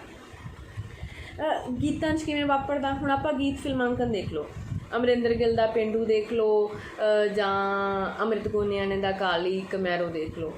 ਉਹਦੇ एक हिस्से दे विच तां इह है एक ਜਿਹੜੀ ਬਾਹਰ ਵਾਲੀ ਔਰਤ ਹੈ ਉਹ ਬੜੀ ਮਾਡਰਨ ਹੈ, ਉਹਦੇ ਰਹਿਣ ਸਹਿਣ ਦਾ ਢੰਗ, ਕੱਪੜੇ ਪਾਉਣ ਦਾ ਢੰਗ, ਸਾਰਾ ਕੁਛ, ਪਰ ਜਿਹੜਾ ਗੀਤ ਦਾ ਐਂਡ ਵਾਲਾ ਹਿੱਸਾ ਹੈ ਉਹਦੇ ਵਿੱਚ ਉਹ ਗੋਰੀ ਔਰਤ ਨੂੰ ਪਰਾਂਦਾ ਪਾ ਦੇਣਾ, ਫੁਲਕਾਰੀ ਪਾ ਦੇਣੀ ਹੈ, ਜੁੱਤੀ ਲੈ ਦੇਣੀ ਹੈ ਨਾ, ਉਹਨੂੰ ਪੰਜਾਬੀ ਸੱਭਿਆਚਾਰ ਦੇ ਅਕੋਰਡਿੰਗ ਸਿਰਜਣਾ। तो मैंने लग्या कि वो एक असी विदेशी सभ्याचार उत्ते जिੱਤ प्राप्त करना चाहुंदे हां। वो गोरी औरत भी हो सकती है तो NRI भी हो सकती है। सो असी बस्तीवादी सिमरती तहत औरत नूं, गोरी औरत नूं अपनी गेज़ का शिकार भी बनाउने आ, तो उहदे तो कोई अंग्रेज़ां दे राज का जां उस सिमरती का कोई बदला भी लेना चाहुंदे हां। तो हुण असीं देखदे हां कि साडे समाज दे विच औरत दी इस दुजैली थां नूं बनाए रखण वास्ते बहुत सारियां मिथां काम करदियां ने। ਇਹੋ ਜਿਹੀਆਂ ਮਿੱਥਾਂ ਹੀ ਮੀਡੀਆ ਦੇ ਵਿੱਚ ਨੇ, ਉਹਨਾਂ ਮਿੱਥਾਂ ਦੇ ਰਾਹੀਂ ਔਰਤ ਨੂੰ ਨੀਵਾਂ ਦਿਖਾਇਆ ਜਾਂਦਾ, ਬਣਾਇਆ ਜਾਂਦਾ। ਸਭ ਤੋਂ ਪਹਿਲਾਂ ਜਿਹੜੀ ਮਿੱਥ ਹੈਗੀ ਆ ਉਹ ਘਰੇਲੂਪਣ ਦੀ ਮਿੱਥ। ਹੁਣ ਅਸੀਂ ਦੇਖਦੇ ਹਾਂ ਕਿ ਪੰਜਾਬੀ ਨਾਇਕਾ ਜਾਂ ਹੋਰ ਜਿਹੜੀਆਂ ਔਰਤ ਪਾਤਰ ਸਿਰਜੀਆਂ ਜਾਂਦੀਆਂ ਨੇ ਉਹਨਾਂ ਦੇ ਵਿੱਚ ਘਰੇਲੂਪਣ ਦਾ ਜਿਹੜਾ ਗੁਣ ਆ ਉਹ ਪ੍ਰਮੁੱਖ ਹੈ। ਕੁਛ ਮਿੱਥਾਂ ਨੇ ਲਾਈਕ ਮਾਂ ਦੀ ਮਿੱਥ, ਤੁਸੀਂ ਫਿਲਮਾਂ 'ਚ ਗੀਤਾਂ 'ਚ ਜਿੱਥੇ ਵੀ ਦੇਖੋ ਮਾਂ ਨੂੰ ਯਾਦ ਕੀਤਾ ਜਾਂਦਾ ਹੈ, ਮਾਂ ਦੀਆਂ ਰੋਟੀਆਂ, ਮਾਂ ਦੇ ਪਰੌਂਠੇ, ਹੈ ਨਾ, ਅਤੇ ਆਟੇ ਦੀ ਚਿੜੀ ਜਾਂ ਅੱਧ ਰਿੜਕੇ ਦਾ ਛੰਨਾ। ਕਹਿਣ ਦਾ ਭਾਵ ਕਿ ਮਾਂ ਨੂੰ ਖਾਣ ਪੀਣ ਵਾਲੀਆਂ ਚੀਜ਼ਾਂ ਦੇ ਆਲੇ ਦੁਆਲੇ ਹੀ ਸਿਰਜਿਆ ਜਾਂਦਾ ਹੈ। ਬਹੁਤਾ ਕਰਕੇ ਰੱਬ ਦਾ ਦੂਜਾ ਰੂਪ ਕਿਹਾ ਜਾਊਗਾ, ਹੈ ਨਾ। ਉਹਦੀ ਕੋਈ ਸੁਤੰਤਰ ਹੋਂਦ ਨਹੀਂ ਨਜ਼ਰ ਆਉਂਦੀ, ਉਹ ਸਿਰਫ ਨਾਇਕ ਦੇ ਹਵਾਲੇ ਨਾਲ ਆਉਂਦੀ ਆ, ਨਾਇਕ ਦੀ ਮਾਂ ਦੇ ਹਵਾਲੇ ਨਾਲ। ਇੱਥੋਂ ਤੱਕ ਕਿ ਨਾਇਕਾ ਦੀ ਮਾਂ ਵੀ ਸਾਨੂੰ ਘੱਟ ਨਜ਼ਰ ਆਊਗੀ, ਨਾਇਕ ਦੀ ਮਾਂ ਹੀ ਜਿਹੜੀ ਉਹ ਵੱਧ ਨਜ਼ਰ ਆਉਂਦੀ ਆ। ਤੇ ਉਹ ਵੀ ਘਰੇਲੂਪਣ ਦੇ ਆਲੇ ਦੁਆਲੇ, ਰਸੋਈ ਦੇ ਆਲੇ ਦੁਆਲੇ। ਐਵੇਂ ਹੀ ਭੈਣ ਦੀ ਮਿੱਥ ਸਾਡੇ ਗੀਤਾਂ ਦੇ ਵਿੱਚ ਤੇ ਸਾਡੀਆਂ ਫਿਲਮਾਂ ਦੇ ਵਿੱਚ ਭੈਣ ਬਹੁਤ ਹੀ ਕਮਜ਼ੋਰ ਪਾਤਰ ਹੈ, ਬਹੁਤ ਹੀ ਵਿਚਾਰਾ। ਜਿੱਥੇ ਵੀ ਭੈਣ ਦਾ ਜ਼ਿਕਰ ਆਉਣਾ ਉਹ ਵਿਆਹ ਦੇ ਆਲੇ ਦੁਆਲੇ ਆਉਣਾ ਹੈ ਨਾ। ਸਾਡੇ ਨਾਇਕ ਨੂੰ ਭੈਣ ਦਾ ਵਿਆਹ ਕਰਨ ਦਾ ਫਿਕਰ ਹੈ, ਉਹਨੂੰ ਦਾਜ ਦੇਣ ਦਾ ਫਿਕਰ ਹੈ। ਵੱਧ ਤੋਂ ਵੱਧ ਕੀ ਹੋ ਸਕਦਾ ਕਿ ਰੱਖੜੀ ਦੀ ਗੱਲ ਹੋ ਸਕਦੀ ਹੈ, ਜਾਂ ਫਿਰ ਭੈਣ ਜਾਂ ਧੀ ਦੀ ਗੱਲ, ਪਿਓ ਅਤੇ ਭਰਾ ਦੀ ਪੱਗ ਨੂੰ ਲਾਜ ਨਾ ਲਾਵੇ, ਹੈ ਨਾ, ਘਰ ਦੀ ਇੱਜ਼ਤ ਆ, ਇਹੋ ਜਿਹਾ ਪ੍ਰਵਚਨ ਹੋ ਸਕਦਾ। ਸੋ ਇਹ ਸਾਰੀਆਂ ਮਿੱਥਾਂ ਉਹਨੂੰ ਘਰ ਦੀ ਚਾਰ ਦੀਵਾਰੀ ਦੇ ਅੰਦਰ ਕੈਦ ਕਰਦੀਆਂ। ਇਹ ਮਾਂ ਦੀ ਗੱਲ ਹੋਈ, ਭੈਣ ਦੀ ਗੱਲ ਹੋਈ ਅਤੇ ਧੀ ਦੀ ਗੱਲ ਹੋਈ। ਹੁਣ ਆਪਾਂ ਗੱਲ ਕਰੀਏ ਪਤਨੀ ਅਤੇ ਮੰਗੇਤਰ ਦੀ, ਤਾਂ ਸਾਡੇ ਗੀਤ ਔਰ ਸਾਡੀਆਂ ਫਿਲਮਾਂ ਆਪਣੀ ਜਿਹੜਾ ਸਾਡਾ ਨਾਇਕ ਆ ਉਹ ਆਪਣੀ ਪਤਨੀ ਤੋਂ ਅਤੇ ਆਪਣੀ ਮੰਗੇਤਰ ਤੋਂ ਵੀ ਘਰੇਲੂਪਣ ਦੀ ਮੰਗ ਕਰਦਾ। ਮੈਂ ਕੁਛ ਗੀਤਾਂ ਦੇ ਹਵਾਲੇ ਦੇਣਾ ਚਾਹੁੰਦੀ ਹਾਂ। ਰਵਿੰਦਰ ਗਰੇਵਾਲ ਦਾ ਗੀਤ ਹੈ, ਰੋਟੀ ਟੁੱਕ ਆਉਂਦਾ ਹੋਵੇ ਦਾਲ ਪਾਣੀ ਧਰਨਾ, ਹਿੱਲਦੀ ਨਾ ਹੋਵੇ ਆਟਾ ਛਾਣ ਦੀ ਕੁੜੀ, ਲੱਭ ਭਾਬੀ ਨੀ ਮੇਰੇ ਹਾਣ ਦੀ ਕੁੜੀ। ਇੱਕ ਹੋਰ ਗੀਤ ਹੈ, ਚੁੰਨੀ ਸਿਰ ਉੱਤੋਂ ਲੱਥਣੋਂ ਤੋਂ ਹੋਵੇ ਡਰਦੀ, ਕੰਮ ਚੁੱਲ੍ਹੇ ਚੌਂਕੇ ਵਾਲੇ ਹੋਵੇ ਸਾਰਾ ਜਾਣਦੀ, ਬੇਬੇ ਭਾਲਦੀ ਹੈ ਜਮਾਂ ਨੂੰ ਤੇਰੇ ਵਰਗੀ। ਮੈਂ ਨਾ ਵਿੱਚੋਂ ਲੈ ਰਹੀ ਹਾਂ। ਇੱਕ ਹੋਰ ਗੀਤ ਹੈ, ਛੇਤੀ ਛੇਤੀ ਸਾਂਭ ਲੈ ਕਬੀਲਦਾਰੀ। ਹੁਣ ਇਹਨਾਂ ਸਾਰੇ ਗੀਤਾਂ ਦੇ ਬੋਲਾਂ ਦੇ ਵਿੱਚ ਦੇਖੋ ਵੀ ਇੱਕ ਬੜੀ ਸੁਸ਼ੀਲ ਜੀ ਕੁੜੀ ਦੀ ਕਲਪਨਾ ਆਉਂਦੀ ਹੈ ਜਿਹਨੂੰ ਘਰ ਦੇ ਸਾਰੇ ਕੰਮ ਕਰਨੇ ਆਉਂਦੇ ਹੋਣ, ਹੈ ਨਾ। ਇੱਕ ਹੋਰ ਗੀਤ ਹੈ ਸ਼ੈਰੀ ਮਾਨ ਦਾ ਸਾਡੇ ਵਾਲਾ। ਗੀਤ ਦੇ ਪਹਿਲੇ ਹਿੱਸੇ ਦੇ ਵਿੱਚ ਕੁੜੀ ਮਾਡਰਨ ਦਿਖਾਈ ਜਾਂਦੀ ਹੈ, ਜਿਹੋ ਜਿਹੀ ਮੋਡਰਨਿਟੀ ਸਾਡੇ ਗੀਤਾਂ 'ਚ ਆਉਂਦੀ ਹੈ, ਉਹਦੇ ਕੱਪੜਿਆਂ ਨੂੰ ਲੈ ਕੇ, ਉਹਦੇ ਰਹਿਣ ਸਹਿਣ ਨੂੰ ਲੈ ਕੇ। ਪਰ ਜਿਵੇਂ ਹੀ ਉਸ ਨਾਇਕਾ ਨੇ, ਉਸ ਕੁੜੀ ਨੇ ਨਾਇਕ ਨੂੰ ਪਿਆਰ 'ਚ ਹਾਂ ਕਰ ਦੇਣੀ ਹੈ ਜਾਂ ਵਿਆਹ ਲਈ ਹਾਂ ਕਰ ਦੇਣੀ ਆ, ਤਾਂ ਗੀਤ ਦੇ ਆਖਰੀ ਹਿੱਸੇ ਦੇ ਵਿੱਚ ਉਹ ਚੁੱਲ੍ਹੇ 'ਚ ਫੂਕਾਂ ਮਾਰਦੀ ਦਿਖਾਈ ਗਈ ਹੈ ਜਾਂ ਬੜੀ ਟਰੈਡੀਸ਼ਨਲ ਡਰੈਸ ਦੇ ਵਿੱਚ ਦਿਖਾਈ ਗਈ ਹੈ। ਪ੍ਰੀਤ ਹਰਪਾਲ ਦਾ ਗੀਤ ਹੈ, ਧੂਏ ਦੇ ਬਹਾਨੇ ਵੀ ਲੋਏਂਗੀ ਜੇ ਜੱਟ ਨਾਲ ਵਾਹ ਪੈ ਗਿਆ। ਕੀ ਹੈ ਇਹਦਾ ਮਤਲਬ? ਅਸੀਂ ਆਪਣੀ ਮੰਗੇਤਰ ਤੋਂ, ਆਪਣੀ ਪਤਨੀ ਤੋਂ, ਆਪਣੀ ਪ੍ਰੇਮਿਕਾ ਤੋਂ ਮੰਗ ਕਰਦੇ ਹਾਂ ਕਿ ਉਹਨੂੰ ਘਰੇਲੂ ਕੰਮ ਆਉਂਦੇ ਹੋਣ। ਅਸੀਂ ਔਰਤ ਨੂੰ ਸਾਡੇ ਪਿਤਰੀ ਸੱਤਾ ਦੇ ਉਹਨਾਂ ਕਦਰਾਂ ਕੀਮਤਾਂ ਦੇ ਵਿੱਚ ਹੀ ਉਹਦੀ ਕਲਪਨਾ ਕਰਦੇ ਹਾਂ ਕਿ ਘਰ ਦੀ ਚਾਰ ਦੀਵਾਰੀ ਦੇ ਅੰਦਰ ਹੀ ਰਹੇ। ਸੋ ਕਹਿਣ ਦਾ ਭਾਵ ਕਿ ਮੀਡੀਆ ਦਾ ਇਹ ਪ੍ਰਮੁੱਖ ਲੱਛਣ ਹੈ ਕਿ ਔਰਤ ਦੇ ਘਰੇਲੂ ਹੋਣ ਨੂੰ ਉਹ ਉਚਿਆਉਂਦਾ ਹੈ। ਹੁਣ ਅਸੀਂ ਦੇਖਦੇ ਹਾਂ ਕਿ ਅਸੀਂ ਔਰਤ ਦੇ ਨਾਲ ਬਹੁਤ ਸਾਰੇ ਗੁਣ ਜੋੜ ਦਿੱਤੇ ਜਾਂਦੇ ਨੇ, ਗੁਣ ਔਗੁਣ। ਅਸੀਂ ਕਹਿੰਦੇ ਹਾਂ ਕਿ ਔਰਤਾਂ ਤਰਕ ਦੀ ਵਰਤੋਂ ਨਹੀਂ ਕਰਦੀਆਂ, ਔਰਤਾਂ ਭਾਵਨਾਤਮਕ ਬਹੁਤ ਹੁੰਦੀਆਂ ਨੇ, ਔਰਤਾਂ ਮਰਦ ਉੱਤੇ ਨਿਰਭਰ ਹੁੰਦੀਆਂ ਨੇ, ਔਰਤਾਂ ਆਪਣੇ ਫੈਸਲੇ ਆਪ ਨਹੀਂ ਲੈਂਦੀਆਂ। ਸੋ 18ਵੀਂ ਸਦੀ ਦੀ ਨਾਰੀਵਾਦੀ ਚਿੰਤਕ ਹੈ ਮੈਰੀ ਵੋਲਸਟੋਨਕ੍ਰਾਫਟ, ਉਹਦਾ ਇੱਕ ਡਾਕੂਮੈਂਟ ਹੈ ਔਰਤਾਂ ਦੇ ਅਧਿਕਾਰਾਂ ਦੇ ਬਾਰੇ। ਉਹਦੇ ਵਿੱਚ ਉਹਨੇ ਬਹੁਤ ਹੀ ਸਪਸ਼ਟ ਕਿਹਾ ਹੈ ਕਿ ਜੇਕਰ ਔਰਤਾਂ ਦੇ ਵਿੱਚ ਇਹ ਗੁਣ ਨੇ ਤਾਂ ਉਹ ਇਹ ਗੁਣ ਔਗੁਣ ਤਾਂ ਨਹੀਂ ਉਹਨਾਂ ਦੇ ਵਿੱਚ ਜੇਕਰ ਉਹ ਘਰ ਦੀ ਚਾਰ ਦੀਵਾਰੀ ਤੱਕ ਸੀਮਿਤ ਰਹਿੰਦੀਆਂ ਨੇ ਅਤੇ ਜਨਤਕ ਥਾਵਾਂ ਉੱਤੇ ਨਹੀਂ ਜਾਂਦੀਆਂ। ਸੋ ਘਰ ਦੀ ਚਾਰ ਦੀਵਾਰੀ ਵੀ ਨਹੀਂ, ਅਸੀਂ ਉਹਨੂੰ ਅੱਗੋਂ ਰਸੋਈ ਤੱਕ ਸੀਮਿਤ ਕਰਤਾ। ਅਤੇ ਜੇ ਅਸੀਂ ਚਾਹੁੰਦੇ ਹਾਂ ਕਿ ਅਸੀਂ ਆਪਣੀਆਂ ਔਰਤਾਂ ਨੂੰ ਆਜ਼ਾਦ ਕਰੀਏ, ਉਹ ਆਪਣੀ ਕੋਈ ਸੁਤੰਤਰ ਹਸਤੀ ਰੱਖਦੀਆਂ ਹੋਣ, ਤਾਂ ਸਭ ਤੋਂ ਪਹਿਲਾਂ ਜ਼ਰੂਰੀ ਹੈ ਕਿ ਅਸੀਂ ਇਸ ਘਰੇਲੂਪਣ ਦੀ, ਇਸ ਸ਼ੁੱਧ ਘਰੇਲੂਪਣ ਦੀ ਮਿੱਥ ਤੋਂ ਔਰਤਾਂ ਨੂੰ ਬਾਹਰ ਕੱਢੀਏ। ਸੋ ਜਦੋਂ ਅਸੀਂ ਪੂਰੇ ਵਿਸ਼ਵ ਪੱਧਰ 'ਤੇ ਨਜ਼ਰ ਮਾਰਦੇ ਹਾਂ ਤਾਂ ਵੱਖ-ਵੱਖ ਥਾਵਾਂ 'ਤੇ ਨਾਰੀਵਾਦੀ ਅੰਦੋਲਨ ਹੋਏ ਨੇ ਅਤੇ ਉਹਨਾਂ ਅੰਦੋਲਨਾਂ ਨੇ ਔਰਤ ਨੂੰ ਘਰਾਂ 'ਚੋਂ ਬਾਹਰ ਕੱਢਣ ਦੀ ਕੋਸ਼ਿਸ਼ ਕੀਤੀ ਹੈ, ਸਿਰਫ ਘਰੇਲੂਪਣ ਤੋਂ ਦੂਰ ਰੱਖਣ ਦੀ ਕੋਸ਼ਿਸ਼ ਕੀਤੀ ਹੈ। ਜਦੋਂ ਪੂਰਾ ਨਾਰੀਵਾਦ ਇਸ ਦਿਸ਼ਾ 'ਚ ਕੰਮ ਕਰ ਰਿਹਾ ਤਾਂ ਸਾਡਾ ਪੰਜਾਬੀ ਸਮਾਜ, ਸਾਡਾ ਪੰਜਾਬੀ ਮੀਡੀਆ ਔਰਤਾਂ ਨੂੰ ਇਸ ਘਰੇਲੂਪਣ ਦੇ ਨਾਲ ਉਹਦਾ ਬੜਾ ਪ੍ਰਮੁੱਖ ਗੁਣ ਬਣਾ ਰਿਹਾ, ਉਹਦੇ ਨਾਲ ਚਿੰਬੜਿਆ ਹੋਇਆ ਕਿ ਔਰਤ ਘਰੇਲੂ ਹੀ ਹੋ ਸਕਦੀ ਹੈ। ਸ਼ਾਇਦ ਸਾਡੇ ਮਾਈਂਡਸੈਟ ਇਸ ਤਰ੍ਹਾਂ ਦੇ ਹੋ ਚੁੱਕੇ ਨੇ ਕਿ ਅਸੀਂ ਇੱਕ ਜਾਂ ਦੋ ਔਰਤਾਂ ਦਾ ਵੀ ਘਰ ਦੇ ਕੰਮਾਂ ਨੂੰ ਰਿਜੈਕਟ ਕਰਨਾ ਜਾਂ ਉਹਨਾਂ ਦਾ ਕੁਛ ਹੋਰ ਹੋਣ ਦੀ ਕਲਪਨਾ ਨੂੰ ਸਵੀਕਾਰ ਨਹੀਂ ਕਰ ਸਕਦੇ। ਅਗਲੀ ਮਿੱਥ ਦੀ ਗੱਲ ਕਰਦੇ ਹਾਂ ਜਿਹੜੀ ਔਰਤ ਨੂੰ ਦੂਜੈਲਾ ਬਣਾਉਂਦੀ ਹੈ, ਸੁੰਦਰਤਾ ਮਿੱਥ। ਸੁੰਦਰਤਾ ਮਿੱਥ, ਬਿਊਟੀ ਮਿੱਥ ਬਹੁਤ ਸੋਹਣੀ ਕਿਤਾਬ ਹੈ ਨੋਮੀ ਵੁਲਫ ਦੀ, ਤੁਸੀਂ ਪੜ੍ਹ ਸਕਦੇ ਹੋ, ਬਹੁਤ ਸੋਹਣੀਆਂ ਗੱਲਾਂ ਕੀਤੀਆਂ ਨੇ। ਬਿਊਟੀ ਮਿੱਥ ਦੇ ਬਾਰੇ ਉਹ ਗੱਲ ਕਰਦੀ ਹੈ। ਹੁਣ ਬਿਊਟੀ ਮਿੱਥ ਇੱਕ ਐਸੀ ਕਲਪਨਾ ਹੈ, ਇੱਕ ਐਸਾ ਭਰਮ ਹੈ ਜਿਹੜਾ ਔਰਤ ਨੂੰ ਸਿਰਫ ਉਹਦੀ ਬਾਹਰੀ ਸੁੰਦਰਤਾ ਤੱਕ ਸੀਮਿਤ ਕਰਦਾ ਕਿ ਉਹਦੀ ਸ਼ਕਲ ਕਿਹੋ ਜਿਹੀ ਆ, ਉਹਨੂੰ ਇਹੀ ਫਿਕਰ ਲੱਗਿਆ ਰਹਿੰਦਾ। ਅਤੇ ਨੋਮੀ ਵੁਲਫ ਸੁੰਦਰਤਾ ਮਿੱਥ ਨੂੰ ਡਿਫਾਈਨ ਕਰਦੀ ਹੈ कि जदों समाज जां बाज़ार औरत उत्ते अचेत जां सुचेत तौर पर यह भार पाउंदा, यह बोझ पाउंदा कि वह सुंदर दिखे ते ਉਹਦੇ एक खास म्यार तय करता, जिमें कि ਉਹਦੀ बहुत मुलायम चमड़ी होवे, ਉਹਦੇ ਅੱਖਾਂ मोटियां होण, ਅੱਖਾਂ ਦਾ रंग किहो जिहा होवे, ਉਹਦੀ चमड़ी ਦਾ रंग किहो जिहा होवे, ਉਹਦੀ फिगर किहो जी होवे, है ना। ये सारे ਜਿਹੜੇ म्यार ने ये औरत ਲਈ निश्चित किए हुए ने ते ਉਹ जाने अनजाने अचेत सुचेत इन्हां ਨੂੰ धारण करन दी कोशिश करती है। ते हुण ਜਦੋਂ ਅਸੀਂ ਇਸ ਸੁੰਦਰਤਾ ਮਿੱਥ ਦੇ ਹਵਾਲੇ ਨਾਲ ਸਾਡੇ ਪੰਜਾਬੀ ਗੀਤਾਂ ਨੂੰ ਦੇਖਦੇ ਹਾਂ, ਸਾਡੀਆਂ ਪੰਜਾਬੀ ਫਿਲਮਾਂ ਨੂੰ ਦੇਖਦੇ ਹਾਂ, ਤਾਂ ਉਹ ਬਹੁਤ ਵੱਡੇ ਪੱਧਰ 'ਤੇ ਸਾਨੂੰ ਇੱਕ ਸੁੰਦਰ ਕੁੜੀ ਦਾ ਆਦਰਸ਼ ਦਿੰਦੇ ਨੇ। ਉਹ ਸਾਡੇ ਗੀਤਾਂ ਦੇ ਬੋਲ ਨੇ, ਹੈ ਨਾ। ਵੈਸੇ ਮੈਂ ਲਿਖੇ ਨੇ, ਪਰ ਤੁਸੀਂ ਕੋਈ ਵੀ ਗੀਤ ਚੱਕ ਕੇ ਦੇਖ ਸਕਦੇ ਹੋ। मोटी मोटी अख तेरी आईब्रो ब्लैक, लक 28 कुड़ी का 47 वेट, प्रॉपर पटोला, गुलाब जियां गल्लां, ये सारा कुछ देख सकते हो, है ना।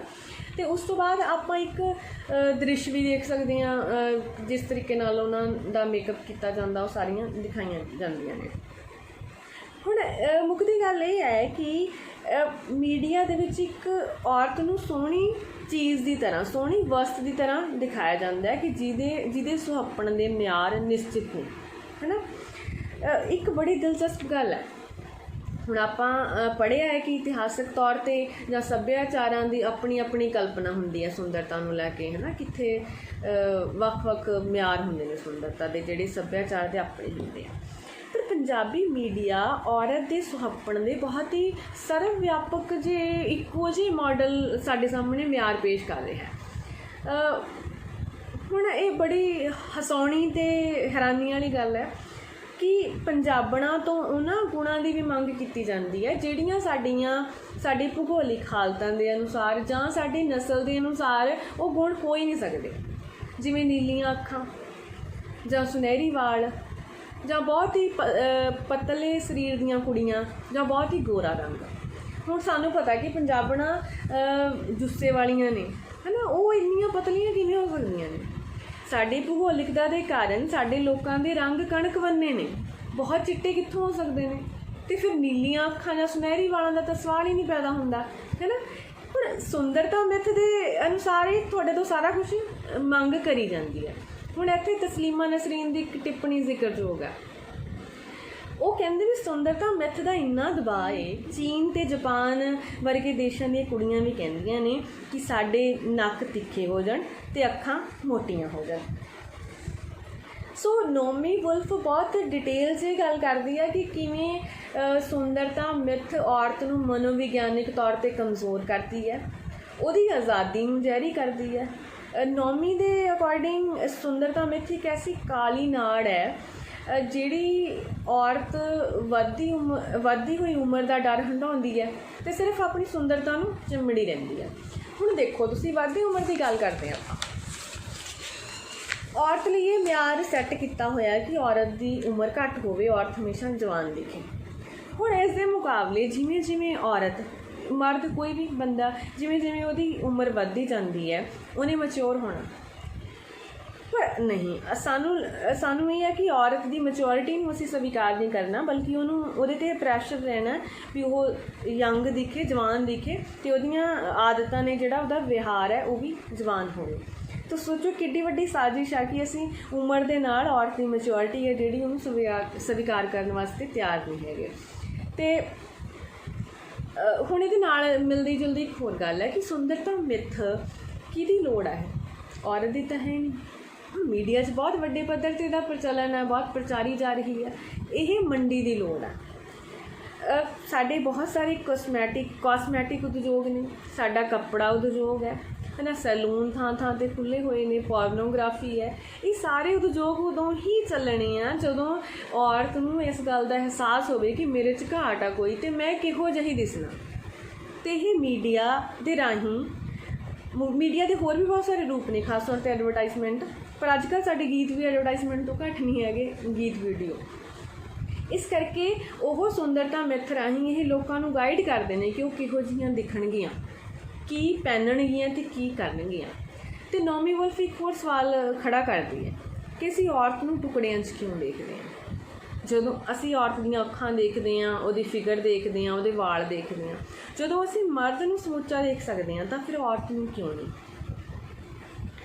ਸੋ ਇੱਥੇ ਮੈਂ ਕਹਿਣਾ ਚਾਹੁੰਦੀ ਹਾਂ ਕਿ ਸੁੰਦਰਤਾ ਨੂੰ ਪਿਆਰ ਕਰਨਾ ਬਹੁਤ ਸੋਹਣੀ ਗੱਲ ਹੈ, ਪਰ ਸੁੰਦਰਤਾ ਮਿੱਥ ਦੇ ਬਾਰੇ ਸੁਚੇਤ ਹੋਣਾ ਵੀ ਬਹੁਤ ਜ਼ਰੂਰੀ ਹੈ। ਸਾਨੂੰ ਆਪਣੇ ਸਰੀਰ ਦਾ ਸੱਚ ਪਤਾ ਹੋਵੇ। ਅੰਗਰੇਜ਼ੀ ਲੇਖਿਕਾ ਹੈ ਵਰਜੀਨੀਆ ਵੁਲਫ ਨੇ 100 ਸਾਲ ਪਹਿਲਾਂ ਕਿਹਾ ਸੀ ਕਿ ਔਰਤਾਂ ਨੂੰ ਆਪਣੇ ਸਰੀਰ ਦਾ ਸੱਚ ਬੋਲਣ ਲਈ ਹਲੇ ਕਈ ਦਹਾਕੇ ਲੱਗਣਗੇ। ਪਰ ਹੁਣ ਪੰਜਾਬੀ ਸਮਾਜ ਨੂੰ ਅਸੀਂ ਦੇਖੀਏ ਤਾਂ ਸੱਚੀ ਮੁੱਚੀ ਸਾਡੀ ਔਰਤਾਂ ਨੂੰ ਸਭ ਤੋਂ ਪਹਿਲਾਂ ਆਪਣੇ ਆਪ ਨੂੰ ਅਤੇ ਫਿਰ ਲੋਕਾਂ ਨੂੰ ਆਪਣੇ ਸਰੀਰ ਦੀ ਸੱਚਾਈ ਦੱਸਣ ਵਾਸਤੇ ਹਲੇ ਲੱਗਦਾ ਹੋਰ ਦਹਾਕੇ ਲੱਗਣਗੇ। ਹੁਣ ਸੁੰਦਰਤਾ ਮਿੱਥ ਨੇ ਔਰਤ ਦੇ ਬਹੁਤ ਸਾਰੇ ਅਧਿਕਾਰਾਂ ਨੂੰ ਖਾਰਜ ਕੀਤਾ ਹੈ, ਜਿਸ ਤਰ੍ਹਾਂ ਉਹਦਾ ਕਾਮੁਕਤਾ ਦਾ ਅਧਿਕਾਰ। ਮੀਡੀਆ ਦੇ ਵਿੱਚ ਔਰਤ ਦੀ ਸੁੰਦਰਤਾ ਅਤੇ ਉਹਦੀ ਕਾਮੁਕਤਾ ਰਲ ਗੱਡ ਕਰਕੇ ਆਉਂਦੀ ਹੈ। ਇਸ ਕਰਕੇ ਜਿਹੜੀ ਔਰਤ ਦੀ ਕਾਮੁਕਤਾ ਨੂੰ ਸੁੰਦਰਤਾ ਦੇ ਨਾਲ ਜੋੜਿਆ ਜਾਂਦਾ, ਇਸ ਕਰਕੇ ਉਹਦੀ ਔਰਤ ਦੀ ਕਾਮੁਕਤਾ ਨੂੰ ਸੁੰਦਰਤਾ ਮਿੱਥ ਭ੍ਰਿਸ਼ਟ ਕਰ ਰਹੀ ਹੈ, ਉਹਦੇ ਉਸ ਅਧਿਕਾਰ ਨੂੰ ਵੀ ਖਾਰਜ ਕਰ ਰਹੀ ਹੈ। ਸੋ ਜੇ ਅਸੀਂ ਨਾਰੀ ਮੁਕਤੀ ਦਾ ਕੋਈ ਕਲਪਨਾ ਕਰਦੇ ਹਾਂ ਤਾਂ ਉਹਦੇ ਵਿੱਚ ਸੁੰਦਰਤਾ ਮਿੱਥ ਬਹੁਤ ਵੱਡੀ ਚੁਣੌਤੀ ਹੈ ਅਤੇ ਔਰਤਾਂ ਨੂੰ ਇਸ ਤੋਂ ਵੀ ਪਾਰ ਜਾਣ ਦੀ ਲੋੜ ਹੈ। ਅਤੇ ਇਸ ਨਜ਼ਰੀਏ ਤੋਂ ਅਗਲਾ ਬਹੁਤ ਪ੍ਰਮੁੱਖ ਮੁੱਦਾ ਹੈ ਕਾਮੁਕਤਾ ਦਾ। ਵੈਸੇ ਕਾਮੁਕਤਾ ਬੜਾ ਟੈਬੂ ਆ, ਅਸੀਂ ਇਹ 'ਤੇ ਗੱਲ ਨਹੀਂ ਕਰ ਸਕਦੇ, ਮਰਦ ਜਾਂ ਔਰਤ ਕਿਸੇ ਦੀ ਵੀ ਕਾਮੁਕਤਾ 'ਤੇ ਗੱਲ ਨਹੀਂ ਕਰ ਸਕਦੇ, ਪਰ ਔਰਤ ਦੀ ਕਾਮੁਕਤਾ 'ਤੇ ਅਸੀਂ ਬਿਲਕੁਲ ਵੀ ਗੱਲ ਨਹੀਂ ਕਰ ਸਕਦੇ ਹੈਗੇ। ਸਾਡੇ ਕੋਲ ਸ਼ਬਦਾਵਲੀ ਨਹੀਂ ਹੈਗੀ। ਮੈਂ ਇੱਕ ਨੌਮੀ ਵੁਲਫ ਦੀ ਕਿਤਾਬ ਹੈ ਵਜਾਈਨਾ, ਉਹਨੂੰ ਅਨੁਵਾਦ ਕਰਨ ਦੀ ਸੋਚ ਰਹੀ ਸੀ, ਪਰ ਮੈਨੂੰ ਸ਼ਬਦਾਵਲੀ ਦੀ ਬਹੁਤ ਦਿੱਕਤ ਆਈ ਅਤੇ ਮੈਂ ਉਹ ਕੰਮ ਛੱਡਤਾ। ਸੋ ਇੱਕ ਪਾਸੇ ਤਾਂ ਅਸੀਂ ਪਹਿਲਾਂ ਹੀ ਇਸ ਸਮੱਸਿਆ ਨਾਲ ਦੋ ਚਾਰ ਹੋ ਰਹੇ ਹਾਂ ਕਿ ਅਸੀਂ ਕਿਸੇ ਤਰੀਕੇ ਨਾਲ ਇਸ ਬਾਰੇ ਆਪਣੀਆਂ ਵਿਚਾਰ ਚਰਚਾਵਾਂ ਦੇ ਵਿੱਚ ਕੋਈ ਮਾਹੌਲ ਸੁਖਾਵਾਂ ਬਣਾ ਸਕੀਏ ਕਿ ਅਸੀਂ ਕਾਮੁਕਤਾ 'ਤੇ ਗੱਲ ਕਰ ਸਕੀਏ, ਅਸੀਂ ਔਰਤ ਦੀ ਕਾਮੁਕਤਾ 'ਤੇ ਗੱਲ ਕਰ ਸਕੀਏ। ਪਰ ਇਹਦੀ ਪੈਰਲਲ ਮੀਡੀਆ ਔਰਤ ਦੀ ਕਾਮੁਕਤਾ ਨੂੰ ਬਹੁਤ ਵਧਾ ਚੜ੍ਹਾ ਕੇ ਪੇਸ਼ ਕਰ ਰਿਹਾ। ਗੀਤਾਂ ਦੇ ਬੋਲ ਮੈਂ ਨਹੀਂ ਕੋਟ ਕਰਾਂਗੀ, ਆਪਾਂ ਸਾਰੇ ਸੁਣਦੇ ਹਾਂ। ਤੁਸੀਂ ਦੇਖ ਲਓ ਦ੍ਰਿਸ਼ ਲੜੀਆਂ ਨੇ ਜਿਹੜੀਆਂ ਗੀਤਾਂ ਦੀਆਂ, ਉਹਨਾਂ 'ਚ ਦੇਖ ਲਓ ਸਵੀਮਿੰਗ ਪੂਲ ਦੇ ਦ੍ਰਿਸ਼ ਆਉਂਦੇ ਨੇ, ਕਲੱਬ ਦੇ ਦ੍ਰਿਸ਼ ਆਉਂਦੇ ਨੇ, ਜਾਂ ਡਾਂਸ ਆਉਂਦੇ ਨੇ, ਹੈ ਨਾ, ਅਤੇ ਔਰਤ ਦੇ ਸਰੀਰ ਦੇ ਖਾਸ ਭਾਗਾਂ 'ਤੇ ਕੈਮਰਾ ਫੋਕਸ ਹੁੰਦਾ ਹੈ, ਹੈ ਨਾ। ਉਹ ਸਾਰੇ ਕਾਸੇ ਤੋਂ ਔਰਤ ਨੂੰ ਇੱਕ ਬਹੁਤ ਹੀ ਸੁੰਦਰ ਅਤੇ ਕਾਮੁਕ ਚੀਜ਼ ਦੀ ਤਰ੍ਹਾਂ ਪੇਸ਼ ਕੀਤਾ ਜਾਂਦਾ ਹੈ ਨਾ। ਇੱਥੇ ਇੱਕ ਹੋਰ ਵੀ ਗੱਲ ਇੰਪੋਰਟੈਂਟ ਆ, ਉਹ ਇਹ ਕਿ ਮੀਡੀਆ ਕਾਮੁਕਤਾ ਨੂੰ ਕਿਸੇ ਸੁਤੰਤਰ ਮਨੁੱਖ ਦਾ ਕੋਈ ਮਹੱਤਵਪੂਰਨ ਹਿੱਸੇ ਦੇ ਤੌਰ 'ਤੇ ਨਹੀਂ ਚਿੱਤਰਦਾ, ਬਲਕਿ ਉਹ ਕਾਮੁਕਤਾ ਨੂੰ ਇੱਕ ਉਪਭੋਗੀ ਸੱਭਿਆਚਾਰ ਦੀ ਇੱਕ ਸ਼ੈ ਦੇ ਤੌਰ 'ਤੇ ਚਿੱਤਰਦਾ, ਇੱਕ ਚੀਜ਼ ਦੇ ਤੌਰ 'ਤੇ। ਖਾਸ ਤੌਰ 'ਤੇ ਔਰਤ ਦੀ ਕਾਮੁਕਤਾ ਦੀ ਜਦੋਂ ਗੱਲ ਹੁੰਦੀ ਹੈ ਤਾਂ ਉਹ ਉਪਭੋਗੀ ਸੱਭਿਆਚਾਰ ਦਾ ਹਿੱਸਾ ਬਣ ਕੇ ਆਉਂਦੀ ਹੈ। ਸੋ ਹੁਣ ਮੈਂ ਇਹ ਕਹਿਣਾ ਚਾਹ ਰਹੀ ਹਾਂ ਕਿ ਮੀਡੀਆ ਔਰਤ ਦੀ ਕਾਮੁਕਤਾ ਦੀ ਬਹੁਤ ਹੀ ਨੈਗੇਟਿਵ ਪਰਿਭਾਸ਼ਾ ਸਾਡੇ ਸਾਹਮਣੇ ਪੇਸ਼ ਕਰ ਰਿਹਾ। ਅਸੀਂ ਪਹਿਲਾਂ ਹੀ ਇਸ ਗੱਲੋਂ ਪਿਛੜ ਚੁੱਕੇ ਹਾਂ ਜਾਂ ਇਸ ਗੱਲੋਂ ਨਾਕਾਮਯਾਬ ਹਾਂ ਕਿ ਅਸੀਂ ਕਾਮੁਕਤਾ ਦੇ ਬਾਰੇ ਸਹੀ ਸ਼ਬਦਾਵਲੀ ਦੇ ਵਿੱਚ ਕੋਈ ਗੱਲ ਹੋਵੇ, ਉਹਦੀ ਕੋਈ ਪੋਜ਼ੀਟਿਵ ਪਰਿਭਾਸ਼ਾ ਸਿਰਜਣ ਤੋਂ ਅਸੀਂ ਅਸਮਰਥ ਹੋ ਚੁੱਕੇ ਹਾਂ। ਉਸ ਦੇ ਸਨਮੁਖ ਜਦੋਂ ਹੁਣ ਵੀ ਅਸੀਂ ਕੋਸ਼ਿਸ਼ ਕਰਦੇ ਹਾਂ ਕਿ ਸ਼ਾਇਦ ਅਸੀਂ ਕੋਈ ਗੱਲ ਕਰ ਸਕੀਏ, ਤਾਂ ਮੀਡੀਆ ਨੇ ਔਰਤ ਦੀ ਕਾਮੁਕਤਾ ਦੀ ਪਹਿਲਾਂ ਹੀ ਇੱਕ ਨੈਗੇਟਿਵ ਪਰਿਭਾਸ਼ਾ ਤਿਆਰ ਕੀਤੀ ਹੋਈ ਹੈ। ਉਹਨੂੰ ਚੁਣੌਤੀ ਦੇਣਾ ਜਾਂ ਉਹ ਸਾਡੇ ਰਾਹ ਦੇ ਵਿੱਚ ਆਉਂਦੀ ਹੈ।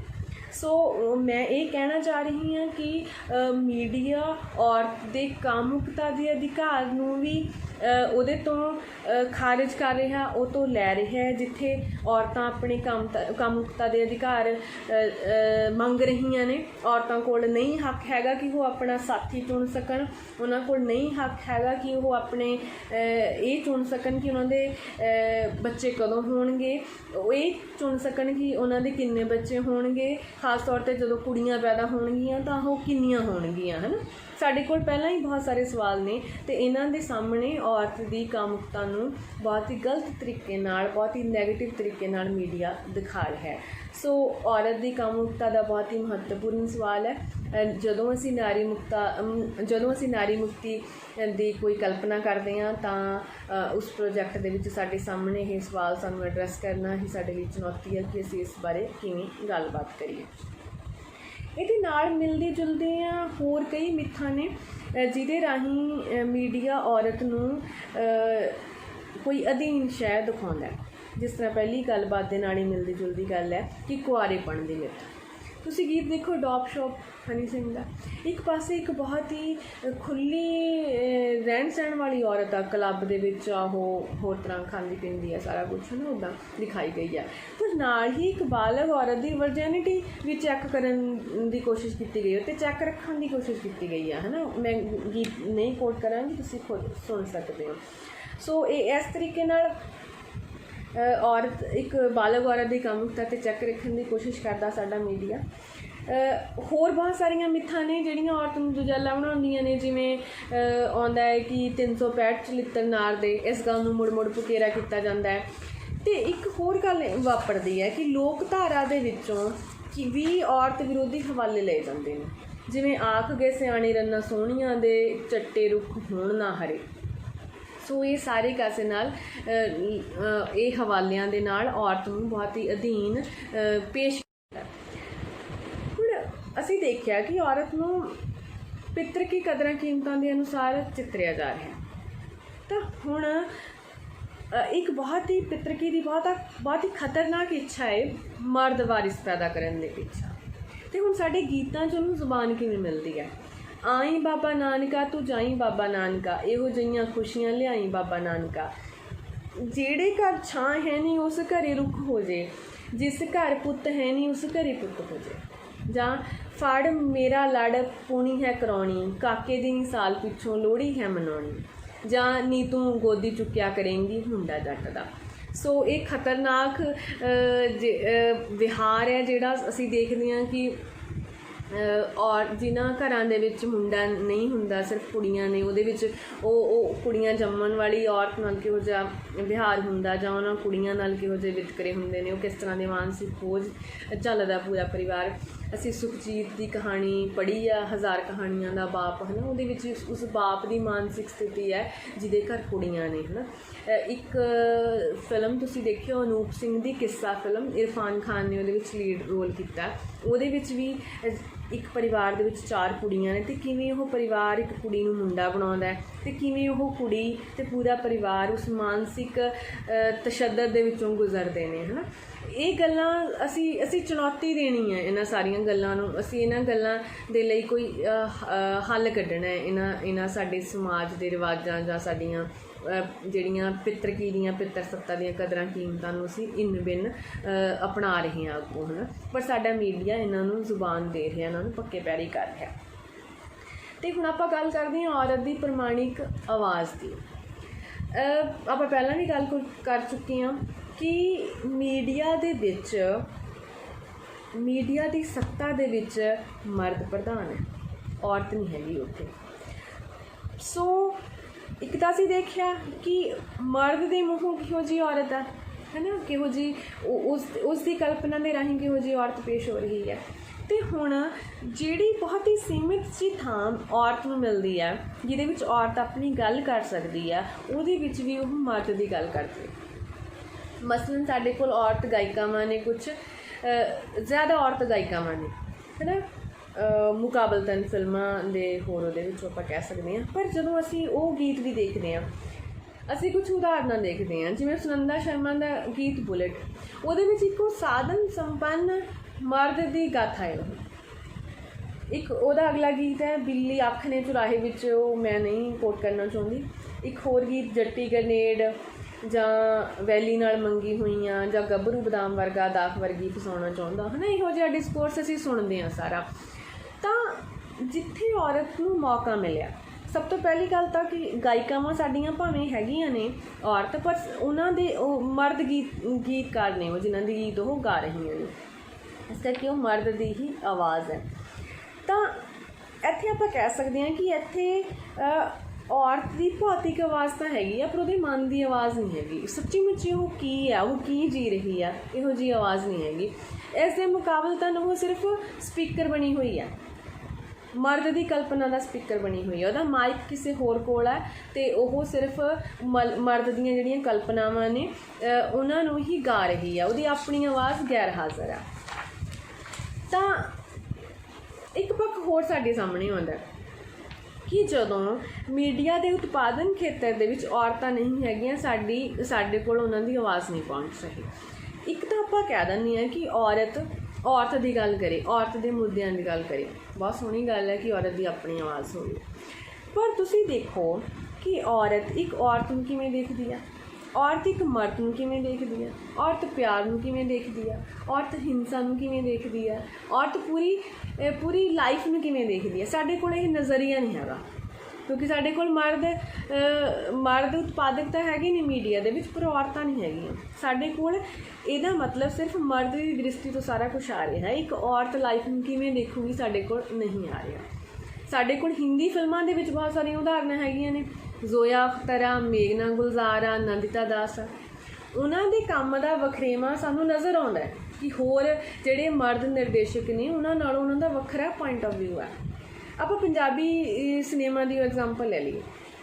ਅਸੀਂ ਨੀਰੂ ਬਾਜਵਾ ਨੂੰ ਦੇਖਿਆ।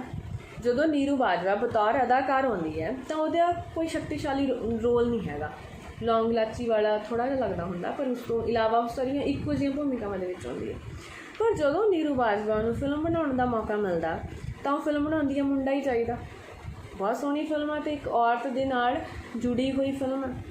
ਇਹਦਾ ਮਤਲਬ ਜੇ ਸਾਡੀਆਂ ਔਰਤਾਂ ਨੂੰ ਮੌਕਾ ਮਿਲੇ, ਉਹ ਗਿਣਤੀ ਦੇ ਵਿੱਚ ਹੋਣ ਅਤੇ ਸ਼ਕਤੀਸ਼ਾਲੀ ਭੂਮਿਕਾ ਦੇ ਵਿੱਚ ਹੋਣ, ਸ਼ਕਤੀਸ਼ਾਲੀ ਸਥਿਤੀ ਦੇ ਵਿੱਚ ਹੋਣ, ਤਾਂ ਸਾਡੇ ਕੋਲ ਇੱਕ ਔਰਤ ਦਾ ਨਜ਼ਰੀਆ ਵੀ ਸਾਡੇ ਕੋਲ ਆਊਗਾ। ਆਪਾਂ ਇੱਥੇ ਇੱਕ ਹੋਰ ਐਗਜ਼ਾਮਪਲ ਲੈ ਸਕਦੇ ਹਾਂ ਜੈਸਮੀਨ ਸੈਂਡਲਸ ਦੀ। ਜੈਸਮੀਨ ਸੈਂਡਲਸ ਦੇ ਜਿਹੜੇ ਪਹਿਲੇ ਦੌਰ ਦੇ ਗੀਤ ਨੇ, ਮਸਲਨ ਮੁਸਕਾਨ, ਗੁਲਾਬੀ, ਪਿਆਰ ਦੇ ਖੰਭ, ਕਾਸ਼ਨੀ, ਪੰਜਾਬੀ ਮੁਟਿਆਰ, ਉਹਦੇ ਵਿੱਚ ਅਸੀਂ ਔਰਤ ਦੀ ਆਵਾਜ਼ ਨੂੰ ਪਛਾਣ ਸਕਦੇ ਹਾਂ। ਪਰ ਜਿਹੜੇ ਉਹਦੇ ਬਾਅਦ ਵਾਲੇ ਗੀਤ ਨੇ ਲਾਈਕ ਲੱਡੂ, ਬੰਬ ਜੱਟ, ਲੀਗਲ ਵਿਪਨ, ਬੋਤਲ ਖੋਲ, ਇਹ ਸਾਰੇ ਗੀਤਾਂ ਦੇ ਵਿੱਚ ਉਹੀ ਜਿਹੜੀ ਪ੍ਰਵਾਨਿਤ ਪ੍ਰਵਚਨ ਹੈ ਉਹਦੇ ਅਨੁਸਾਰ ਹੀ ਹੋ ਜਾਂਦੀ ਹੈ। ਜਿਹੜੀ ਉਹਦੀ ਵੱਖਰੀ ਆਵਾਜ਼ ਪਹਿਲਾਂ ਪੰਜਾਬ ਦੀ ਮੁਟਿਆਰ ਦੇ ਵਿੱਚ ਨਜ਼ਰ ਆਉਂਦੀ ਸੀ, ਉਹ ਹੁਣ ਨਹੀਂ ਨਜ਼ਰ ਆਉਂਦੀ। ਆਪਾਂ ਕੁਛ ਸਤਿੰਦਰ ਸਰਤਾਜ ਦੇ ਗੀਤਾਂ ਦੇ ਵਿੱਚ ਲੱਭ ਸਕਦੇ ਹਾਂ ਕਿ ਸ਼ਾਇਦ ਕੋਈ ਔਰਤ ਦੀ ਆਪਣੀ ਆਵਾਜ਼ ਹੋ ਸਕਦੀ ਹੈ। ਅਤੇ ਹੁਣ ਇੱਕ ਹੋਰ ਮੈਂ ਉਦਾਹਰਨ ਦੇਣਾ ਚਾਹੁੰਦੀ ਹਾਂ। ਅਸੀਂ ਦੇਖਦੇ ਹਾਂ, ਜੇ ਅਸੀਂ ਕਹਿੰਦੇ ਹਾਂ ਕਿ ਇਹ ਹਾਂ ਔਰਤ ਦੀ ਆਵਾਜ਼ ਹੈਗੀ ਆ ਮੀਡੀਆ ਦੇ ਵਿੱਚ, ਤਾਂ ਤੁਸੀਂ ਦੇਖੋ ਕਿ ਮਾਂ ਦਾ ਜ਼ਿਕਰ ਹੁੰਦਾ, ਨਾਇਕਾ ਦੀ ਮਾਂ ਦਾ ਜ਼ਿਕਰ ਹੁੰਦਾ। ਉਹ ਵੀ ਮੈਂ ਪਹਿਲਾਂ ਕੀਤੀ ਗੱਲ ਕਿ ਰੋਟੀਆਂ ਬਣਾਉਣ ਤੱਕ ਹੁੰਦਾ, ਮਾਂ ਰੱਬ ਦਾ ਦੂਜਾ ਰੂਪ ਹੈ। ਚਲੋ ਜਿਵੇਂ ਵੀ ਹੁੰਦਾ ਮੰਨ ਲੈਂਦੇ ਹਾਂ, ਪਰ ਨਾਇਕਾ ਦੀ ਮਾਂ ਕਿੱਥੇ ਗਈ? ਹਾਂ, ਕੁਛ ਸਾਲ ਪਹਿਲਾਂ ਗੀਤ ਆਏ ਸੀ ਸੁਰਜੀਤ ਬਿੰਦਰਖੀਆ ਦਾ, ਪੇਕੇ ਹੁੰਦੇ ਮਾਵਾਂ ਨਾਲ, ਪਰ ਬੜਾ ਲੰਮਾ ਸਮਾਂ ਹੋ ਗਿਆ ਹੁਣ ਗੀਤ ਨਹੀਂ ਆਇਆ। ਸੁਨੰਦਾ ਦਾ ਆਇਆ ਸੀ, ਮੇਰੀ ਮੰਮੀ ਨੂੰ ਪਸੰਦ ਨਹੀਂ ਤੂੰ, ਉਹ ਵੀ ਮਰਦ ਦੇ ਹਵਾਲੇ ਨਾਲ ਗੱਲ ਹੋ ਰਹੀ ਆ। ਮੇਰਾ ਕਹਿਣ ਦਾ ਭਾਵ ਹੈ ਕਿ ਲੋਕ ਧਾਰਾ ਦੇ ਵਿੱਚ ਸਾਨੂੰ ਮਾਂ ਅਤੇ ਧੀ ਦਾ ਸੰਵਾਦ ਬਹੁਤ ਮਿਲਦਾ। ਉਹ ਜੇ ਸੰਵਾਦ ਦੇ ਬਰਾਬਰ ਦੇ ਗੀਤ ਸਾਡੇ ਮੀਡੀਆ ਦੇ ਵਿੱਚ ਕਿੱਥੇ ਨਹੀਂ ਹੈਗੇ। ਜੇ ਇਹ ਔਰਤ ਦੀ ਆਵਾਜ਼ ਹੋਵੇ, ਜੇਕਰ ਇਹ ਔਰਤ ਦਾ ਪੁਆਇੰਟ ਆਫ ਵਿਊ ਹੋਵੇ, ਤਾਂ ਇਹ ਮਾਂ ਦੇ ਹਵਾਲੇ ਨਾਲ ਔਰਤ ਦਾ ਵੀ ਕੋਈ ਸੰਵਾਦ ਹੋਵੇ, ਉਹਦੀ ਵੀ ਗੱਲ ਹੋਵੇ, ਪਰ ਉਹ ਸਾਨੂੰ ਨਜ਼ਰ ਨਹੀਂ ਆਉਂਦੀ ਹੈਗੀ। ਉਹ ਸਿਰਫ ਸਾਨੂੰ ਮਰਦ ਦੇ ਹਵਾਲੇ ਨਾਲ ਨਜ਼ਰ ਆਉਂਦੀ ਹੈ। ਮੈਂ ਲੋਕਧਾਰਾ ਦੀ ਗੱਲ ਕੀਤੀ।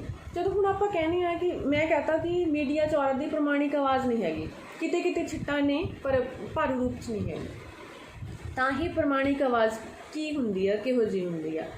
ਆਪਾਂ ਜੇ ਔਰਤ ਦੀ ਪ੍ਰਮਾਣਿਕ ਆਵਾਜ਼ ਦੇਖਣੀ ਆ ਤਾਂ ਆਪਾਂ ਲੋਕਧਾਰਾ 'ਚ ਦੇਖ ਸਕਦੇ ਹਾਂ। ਸੁਵਿਧਾ ਦੇ ਵਿੱਚ ਇੱਕ ਲੜੀ ਸ਼ੁਰੂ ਕੀਤੀ ਗਈ ਆ, ਮੈਂ ਹਰ ਰੰਗ ਰਤੀ ਹਾਂ ਨਾ ਵਰਜੀ ਮੇਰੀ ਮਾਈ, ਹੈ ਨਾ। ਉਹਦੇ ਵਿੱਚ ਉਹ ਆਪਣੀ ਮਾਂ ਨੂੰ ਕਹਿੰਦੀ ਆ ਕਿ ਮੈਂ ਹਰ ਰੰਗ ਨੂੰ ਜਿਉਣ ਵਾਲੀ ਹਾਂ, ਮੈਨੂੰ ਵਰਜ ਨਾ। ਜਾਂ ਆਪਾਂ ਮਾਵਾਂ ਅਤੇ ਧੀਆਂ ਰਲ ਬੈਠੀਆਂ ਨਹੀਂ ਮਾਏ, ਹੈ ਨਾ। ਇਹੋ ਜਿਹਾ ਹੋਰ ਬਹੁਤ ਸਾਰੇ ਗੀਤ ਦੇਖ ਸਕਦੇ ਹਾਂ।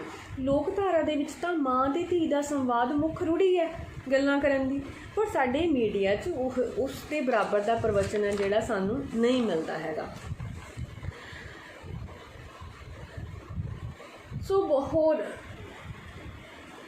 ਸੋ ਜਿੱਥੇ ਮੀਡੀਆ ਦੀ ਇੱਕ ਵੱਡੀ ਧਾਰਾ ਹੈ ਜਿਹੜੀ ਔਰਤ ਦੀ ਆਵਾਜ਼ ਆਪਾਂ ਉਹਨੂੰ ਨਹੀਂ ਕਹਿ ਸਕਦੇ, ਤਾਂ ਕੁਛ ਛੋਟੇ ਛੋਟੇ ਯਤਨ ਵੀ ਹੋ ਰਹੇ ਨੇ ਜਿੱਥੇ ਕੁਛ ਜਿਹਨੂੰ ਆਪਾਂ ਕਹਿ ਸਕਦੇ ਹਾਂ ਕਿ ਸ਼ਾਇਦ ਕੋਈ ਛਿੱਟ ਨਜ਼ਰ ਆਉਂਦੀ ਹੈ। ਜਿਵੇਂ ਪੰਕਜ ਬੱਤਰਾ ਦੀ ਫਿਲਮ ਬੰਬੂ ਕਾਟ ਦੇ ਵਿੱਚ ਇੱਕ ਪੱਕੋ ਦਾ किरदार है ਉਹਦੇ ਰਾਹੀਂ ਇਹ ਦੱਸਿਆ ਗਿਆ ਕਿ ਇੱਕ ਪੱਕੇ ਰੰਗ ਦੀ ਕੁੜੀ ਨੂੰ ਸਾਡੇ ਪੰਜਾਬੀ ਸਮਾਜ ਦੇ ਵਿੱਚ ਕਿਹੋ ਜਿਹੇ ਵਿਤਕਰੇ ਦਾ ਸ਼ਿਕਾਰ ਹੋਣਾ ਪੈਂਦਾ ਹੈ। ਇਹੋ ਜਿਹੇ ਹੋਰ ਅਸੀਂ ਸਤਿੰਦਰ ਸਰਤਾਜ ਦੇ ਗੀਤਾਂ ਦੇ ਵਿੱਚ ਦੇਖ ਸਕਦੇ ਹਾਂ।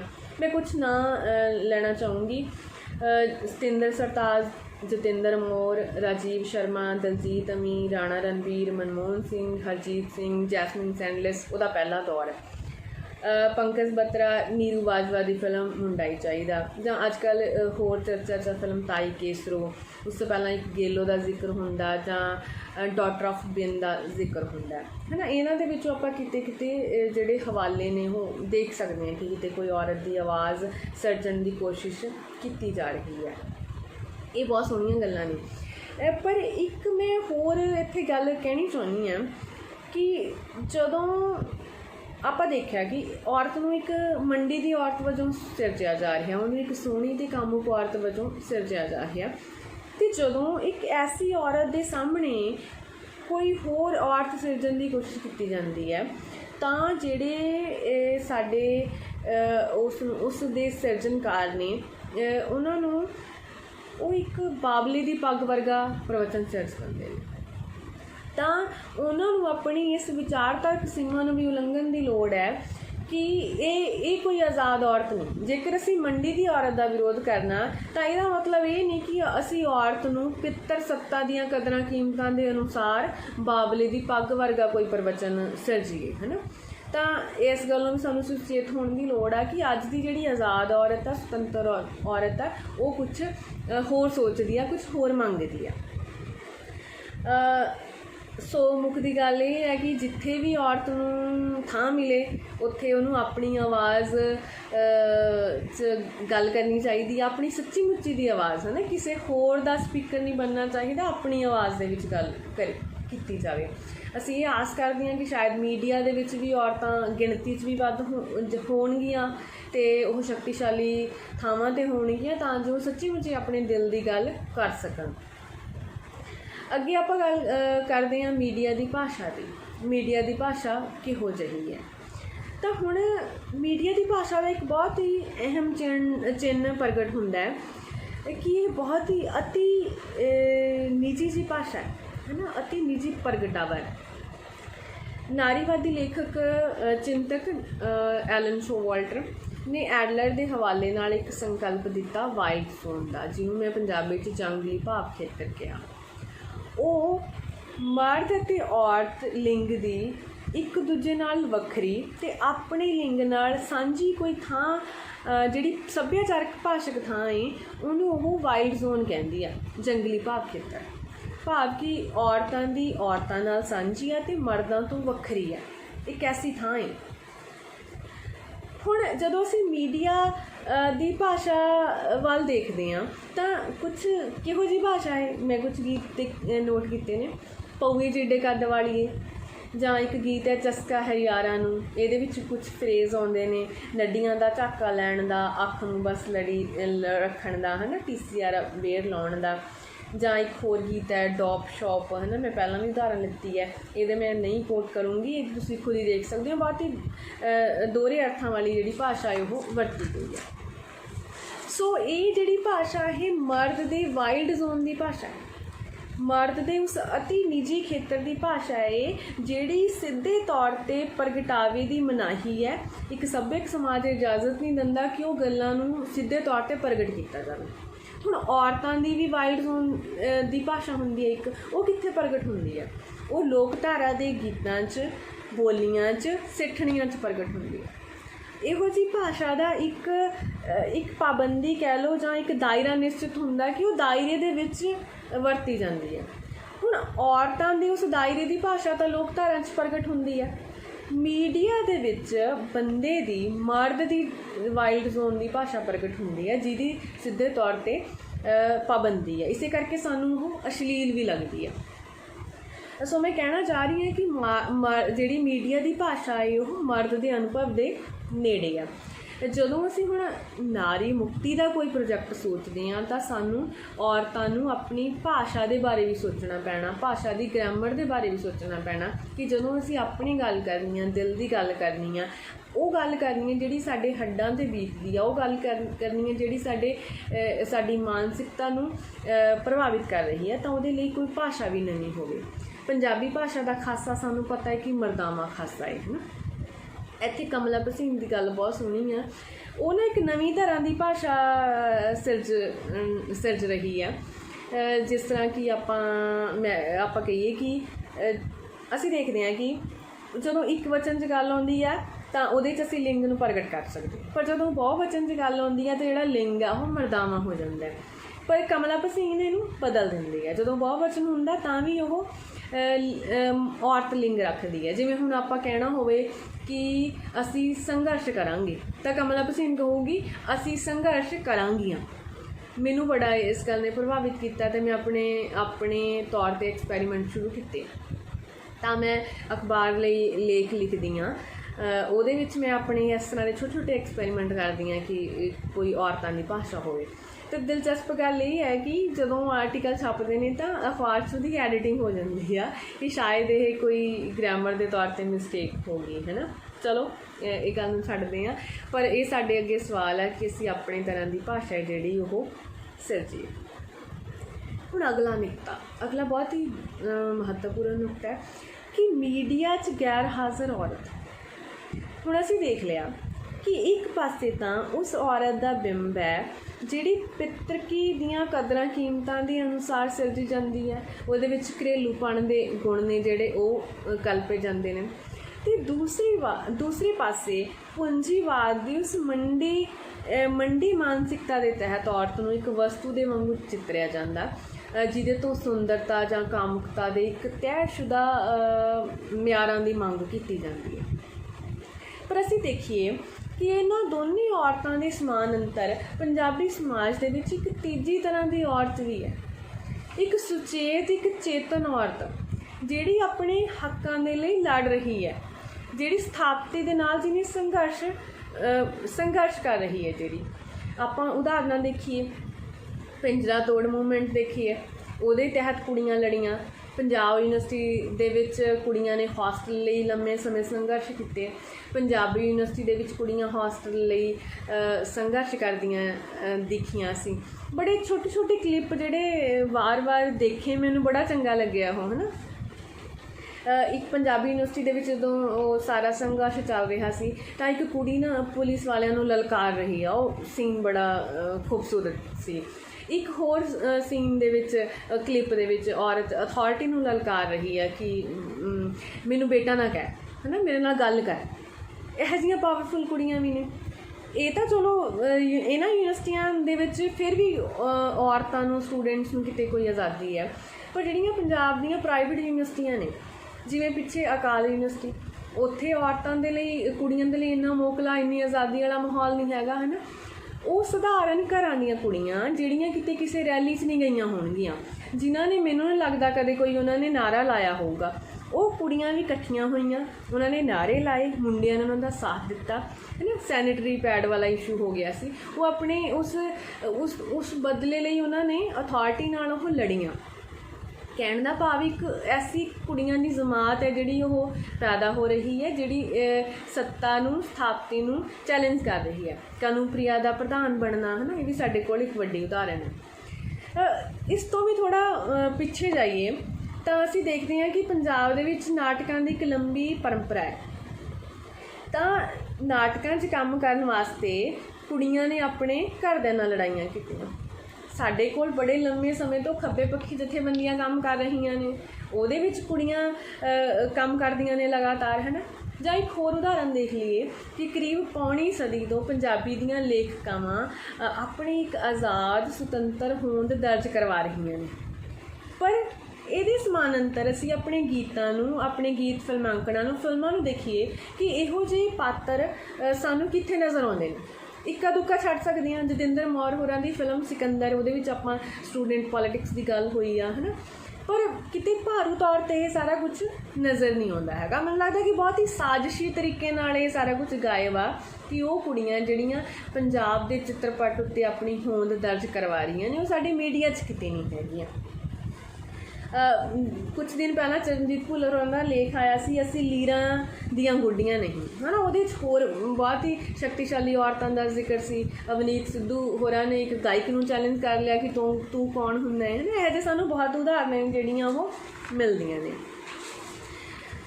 ਜਦੋਂ ਓਵਰਆਲ ਆਪਾਂ ਕਹਿਣਾ ਹੋਵੇ, ਜਦੋਂ ਅਸੀਂ ਮੀਡੀਆ ਸਿਧਾਂਤ ਦੇ ਹਵਾਲੇ ਨਾਲ ਮੀਡੀਆ ਨੂੰ ਜਾਂ ਮੀਡੀਆ ਦੇ ਪਾਠਾਂ ਨੂੰ ਦੇਖਦੇ ਹਾਂ ਤਾਂ ਉਹਦਾ ਵਿਸ਼ਾ ਕਿਹੋ ਜਿਹਾ ਹੈ, ਉਹਦੇ ਪਾਤਰ ਕਿਹੋ ਜਿਹੇ ਨੇ, ਉਹਦੀ ਭਾਸ਼ਾ ਕਿਹੋ ਜਿਹੀ ਨੇ, ਬਿਨਾਂ ਸ਼ੱਕ ਇਹ ਗੱਲਾਂ ਅਸੀਂ ਦੇਖਦੇ ਹਾਂ। ਪਰ ਸਭ ਤੋਂ ਇੰਪੋਰਟੈਂਟ ਹੁੰਦਾ ਰਵੱਈਆ, ਕਿ ਓਵਰਆਲ ਕੋਈ ਗੀਤ ਫਿਲਮਾਂਕਣ ਜਾਂ ਫਿਲਮ ਜਾਂ ਪੂਰੀ ਧਾਰਾ ਜਾਂ ਪੂਰੀ ਮੀਡੀਆ ਦੀ ਧਾਰਾ ਦਰਸ਼ਕਾਂ ਦਾ, ਲੋਕਾਂ ਦਾ, ਸਮਾਜ ਦਾ ਕਿਹੋ ਜਿਹਾ ਰਵੱਈਆ ਸੈੱਟ ਕਰਦੀ ਹੈ ਨਾ। ਤਾਂ ਜਦੋਂ ਆਪਾਂ ਇਸ ਪੁਆਇੰਟ ਆਫ ਵਿਊ ਤੋਂ ਦੇਖੀਏ ਤਾਂ ਪੂਰੇ ਮੀਡੀਆ ਦਾ ਸਾਨੂੰ ਔਰਤ ਵਿਰੋਧੀ ਰਵੱਈਆ ਨਜ਼ਰ ਆਉਂਦਾ ਹੈ ਕਿ ਉਹ ਔਰਤ ਦੇ ਵਿਰੋਧ ਵਿੱਚ ਭੁਗਤ ਰਿਹਾ। ਇਸੇ ਕਰਕੇ ਅਸੀਂ ਦੇਖਿਆ ਕਿ ਜਿੱਥੋਂ ਵੀ ਉਹਨੂੰ ਔਰਤ ਵਿਰੋਧ ਦੀ ਕੋਈ ਗੱਲ ਨਜ਼ਰ ਆਉਂਦੀ ਹੈ, ਲੋਕ ਧਾਰਾ ਦੇ ਹਵਾਲੇ ਨੇ, ਸਾਡੇ ਆਮ ਜਨ ਜੀਵਨ ਦੇ ਹਵਾਲੇ ਨੇ, ਤਾਂ ਉਹ ਉਹਨਾਂ ਦਾ ਰੈਫਰੈਂਸ ਦੇ ਨਾਲ ਔਰਤ ਨੂੰ ਛੋਟਾ ਦਿਖਾਉਣ ਦੀ, ਕਮਤਰ ਦਿਖਾਉਣ ਦੀ ਕੋਸ਼ਿਸ਼ ਹੁੰਦੀ ਹੈ। ਹੁਣ ਆਪਾਂ ਦੇਖੀਏ ਕਿ ਮੀਡੀਆ ਦੇ ਵਿੱਚ ਜਿਹੜੀ ਇਹ ਔਰਤ ਨਜ਼ਰ ਆਉਂਦੀ ਹੈ, ਇਹਦੀ ਵਿਚਾਰਧਾਰਾ ਦੇ ਪਿੱਛੇ ਕੀ ਹੈ। ਜੇਕਰ ਆਪਾਂ ਇਹਦਾ ਵਿਚਾਰਧਾਰਕ ਆਧਾਰ ਦੇਖਦੇ ਹਾਂ ਤਾਂ ਇੱਕ ਪਾਸੇ ਤਾਂ ਪੰਜਾਬੀ ਸੱਭਿਆਚਾਰ ਦੀਆਂ ਉਹ ਪਿੱਤਰਕੀ ਅਤੇ ਸਾਮੰਤੀ ਕਦਰਾਂ ਕੀਮਤਾਂ ਨੇ ਜਿਹੜੀਆਂ ਔਰਤ 'ਤੇ ਲੱਦੀਆਂ ਜਾਂਦੀਆਂ ਨੇ, ਉਹਨੂੰ ਉਸ ਨਜ਼ਰੀਏ ਤੋਂ ਦੇਖਿਆ ਜਾਂਦਾ ਹੈ। ਪਰ ਦੂਜੇ ਪਾਸੇ ਵਿਸ਼ਵ ਪੂੰਜੀਵਾਦ ਦੀ ਜਿਹੜੀ ਮੰਡੀ ਮਾਨਸਿਕਤਾ ਹੈ, ਜਿਹੜਾ ਉਹਦਾ ਉਪਭੋਗੀ ਸੱਭਿਆਚਾਰ ਆ, ਉਸ ਦੇ ਤਹਿਤ ਔਰਤ ਨੂੰ ਦੇਖਿਆ ਜਾਂਦਾ। ਇੱਕ ਪਾਸੇ ਔਰਤ ਨੂੰ ਬਹੁਤ ਹੀ ਘਰੇਲੂ ਹੋਣ ਦੇ ਤੱਕ ਸੀਮਿਤ ਕੀਤਾ ਜਾਂਦਾ ਅਤੇ ਇੱਕ ਪਾਸੇ ਔਰਤ ਨੂੰ ਸਿਰਫ ਸਰੀਰ ਤੱਕ ਜਾਂ ਸਿਰਫ ਦੇਹ ਹੋਣ ਤੱਕ ਸੀਮਿਤ ਕੀਤਾ ਜਾਂਦਾ। ਦਿਲਚਸਪ ਗੱਲ ਇਹ ਹੈ ਕਿ ਮੀਡੀਆ ਦੇ ਵਿੱਚ ਇਹਨਾਂ ਪਿੱਤਰਕੀ ਕਦਰਾਂ ਕੀਮਤਾਂ ਦਾ ਅਤੇ ਇਹ ਵਿਸ਼ਵ ਪੂੰਜੀਵਾਦ ਦੀਆਂ ਮੰਡੀ ਕੀਮਤਾਂ ਦਾ, ਉਪਭੋਗੀ ਕਦਰਾਂ ਕੀਮਤਾਂ ਦਾ ਬਹੁਤ ਹੀ ਮਿਲਾ ਗੋਬਾ ਹੈ, ਬਹੁਤ ਹੀ ਅਜੀਬ ਜਿਹਾ ਮਿਸ਼ਰਣ ਹੈ ਨਾ। ਅਸੀਂ ਹੋਰ ਥਾਵਾਂ 'ਤੇ ਦੇਖਦੇ ਹਾਂ ਕਿ ਪੂੰਜੀਵਾਦ ਦਾ ਜਦੋਂ ਪ੍ਰੋਗਰੈਸਿਵ ਰੂਪ ਹੈ ਤਾਂ ਉਹਨੇ ਸਾਮੰਤੀ ਪਿੱਤਰਕੀ ਕਦਰਾਂ ਕੀਮਤਾਂ ਨੂੰ ਚੁਣੌਤੀ ਵੀ ਦਿੱਤੀ, ਪਰ ਸਾਡੇ ਉਹ ਨਹੀਂ ਹੋਇਆ। ਸਾਡੇ ਪਿੱਤਰਕੀ ਅਤੇ ਪੂੰਜੀਵਾਦ ਦੇ ਮੰਡੀ ਮੁੱਲਾਂ ਦੇ ਵਿੱਚ ਬਹੁਤ ਹੀ ਭਾਈਵਾਲੀ ਹੈ ਨਾ। ਹੁਣ ਜਦੋਂ ਅਸੀਂ ਨਾਰੀ ਨੂੰ ਇਹ ਸਾਰੇ ਕਾਸੇ ਤੋਂ ਆਜ਼ਾਦ ਕਰਨਾ ਚਾਹੁੰਦੇ ਹਾਂ, ਇੱਕ ਸੁਤੰਤਰ ਨਾਰੀ ਦੀ ਕਲਪਨਾ ਕਰਦੇ ਹਾਂ, ਤਾਂ ਸਾਡੇ ਸਾਹਮਣੇ ਮੁੱਖ ਚੁਣੌਤੀ ਹੈ ਕਿ ਕਿਵੇਂ ਅਸੀਂ ਇੱਕ ਪਾਸੇ ਔਰਤਾਂ ਨੇ ਉਹ ਸਾਮੰਤੀ ਪਿੱਤਰਕੀ ਕਦਰਾਂ ਕੀਮਤਾਂ ਨੂੰ ਚੁਣੌਤੀ ਦੇਣੀ ਹੈ, ਦੂਸਰੇ ਪਾਸੇ ਉਹਨਾਂ ਨੇ ਮੰਡੀ ਦੇ ਉਸ ਵਸਤੂ ਬਣਨ ਤੋਂ ਇਨਕਾਰ ਕਰ ਦੇਣਾ ਹੈ ਜਿਹੜੀ ਉਹਨੂੰ ਸਿਰਫ ਸੋਹਣੀ ਚੀਜ਼ ਤੱਕ, ਕਾਮੁਕ ਚੀਜ਼ ਤੱਕ ਸੀਮਿਤ ਕਰਦੀ ਹੈ। ਸੋ ਸਾਡੇ ਸਾਹਮਣੇ ਇਹ ਚੁਣੌਤੀ ਹੈ। ਇੱਥੇ ਫਿਰ ਮੈਨੂੰ ਇੱਕ ਨਸਰੀਨ ਦੀ ਗੱਲ ਚੇਤੇ ਆ ਰਹੀ ਹੈ, ਔਰਤ ਬਾਜ਼ਾਰ ਦੇ ਵਿੱਚ। ਉਹ ਕਹਿੰਦੀ ਕਿ ਮੀਡੀਆ ਐਸੇ ਸਾਂਚੇ ਦੇ ਰਿਹਾ ਹੈ ਅਤੇ ਸਾਡੀਆਂ ਕੁੜੀਆਂ ਉਹਨਾਂ ਸਾਂਚਿਆਂ 'ਚ ਫਿੱਟ ਹੋਣ ਨੂੰ ਤਿਆਰ ਬੈਠੀਆਂ ਨੇ। ਮੈਂ ਇਸ ਮੰਚ ਤੋਂ ਕਹਿਣਾ ਚਾਹੁੰਦੀ ਹਾਂ ਕਿ ਅਸੀਂ ਮੀਡੀਆ ਦੇ ਦਿੱਤੇ ਹੋਏ ਸਾਂਚਿਆਂ ਦੇ ਵਿੱਚ ਫਿੱਟ ਹੋਣ ਤੋਂ ਇਨਕਾਰ ਕਰਦੇ ਹਾਂ। ਅਸੀਂ ਔਰਤਾਂ ਇਨਕਾਰ ਕਰਦੇ ਹਾਂ ਕਿ ਅਸੀਂ ਉਹਨਾਂ 'ਚ ਫਿੱਟ ਨਹੀਂ ਹੋਣਾ ਹੈਗਾ। ਸੋ ਅੰਤ ਵਿੱਚ ਮੈਂ ਕਹਿਣਾ ਚਾਹੁੰਦੀ ਹਾਂ ਕਿ ਮੈਨੂੰ ਆਸ ਹੈ ਕਿ ਸਾਡੇ ਜਿਸ ਤਰ੍ਹਾਂ ਨਾਲ ਕੁੜੀਆਂ ਉੱਭਰ ਰਹੀਆਂ ਨੇ, ਉਹਨਾਂ ਦੇ ਇੱਕ ਅੰਦੋਲਨ ਉੱਭਰ ਰਹੇ ਨੇ, ਉਹ ਬਹੁਤ ਹੀ ਆਜ਼ਾਦ ਸੋਚ ਰਹੀਆਂ ਨੇ ਅਤੇ ਆਪਣੀਆਂ ਜਿਹੜੀਆਂ ਜ਼ੰਜੀਰਾਂ ਨੇ ਉਹਨਾਂ ਨੂੰ ਇੱਕ ਇੱਕ ਕਰਕੇ ਕੱਟ ਰਹੀਆਂ ਨੇ, ਤਾਂ ਮੈਨੂੰ ਆਸ ਹੈ ਕਿ ਉਹ ਇਹਨਾਂ ਚੁਣੌਤੀਆਂ ਦਾ ਸਾਹਮਣਾ ਕਰ ਸਕਣਗੀਆਂ। ਸੋ ਤੁਹਾਡਾ ਸਾਰਿਆਂ ਦਾ ਬਹੁਤ ਬਹੁਤ ਸ਼ੁਕਰੀਆ, ਅਸੁਵਿਧਾ ਦੀ ਪੂਰੀ ਟੀਮ ਦਾ ਬਹੁਤ ਬਹੁਤ ਸ਼ੁਕਰੀਆ। ਅਤੇ ਆਪਾਂ ਇਹ ਗੱਲਬਾਤ ਨੂੰ ਇੱਥੇ ਨਹੀਂ ਵਿਰਾਮ ਦੇਣਾ। ਅਸੀਂ ਕਮੈਂਟ ਸੈਕਸ਼ਨ ਦੇ ਰਾਹੀਂ ਜਾਂ ਕਿਸੇ ਹੋਰ ਤਰੀਕੇ ਨਾਲ ਔਰਤ ਦੇ ਮਸਲਿਆਂ ਉੱਤੇ ਐਵੇਂ ਹੀ ਵਿਚਾਰ ਕਰਦੇ ਰਹਾਂਗੇ। ਅਤੇ ਪਰ ਹੁਣ ਮੈਂ ਆਪਣੀ ਗੱਲਬਾਤ ਨੂੰ ਇੱਥੇ ਹੀ ਰੋਕਦੀ ਹਾਂ। ਤੁਸੀਂ ਮੈਨੂੰ ਸੁਣਿਆ, ਤੁਹਾਡਾ ਸਾਰਿਆਂ ਦਾ ਬਹੁਤ ਬਹੁਤ ਧੰਨਵਾਦ।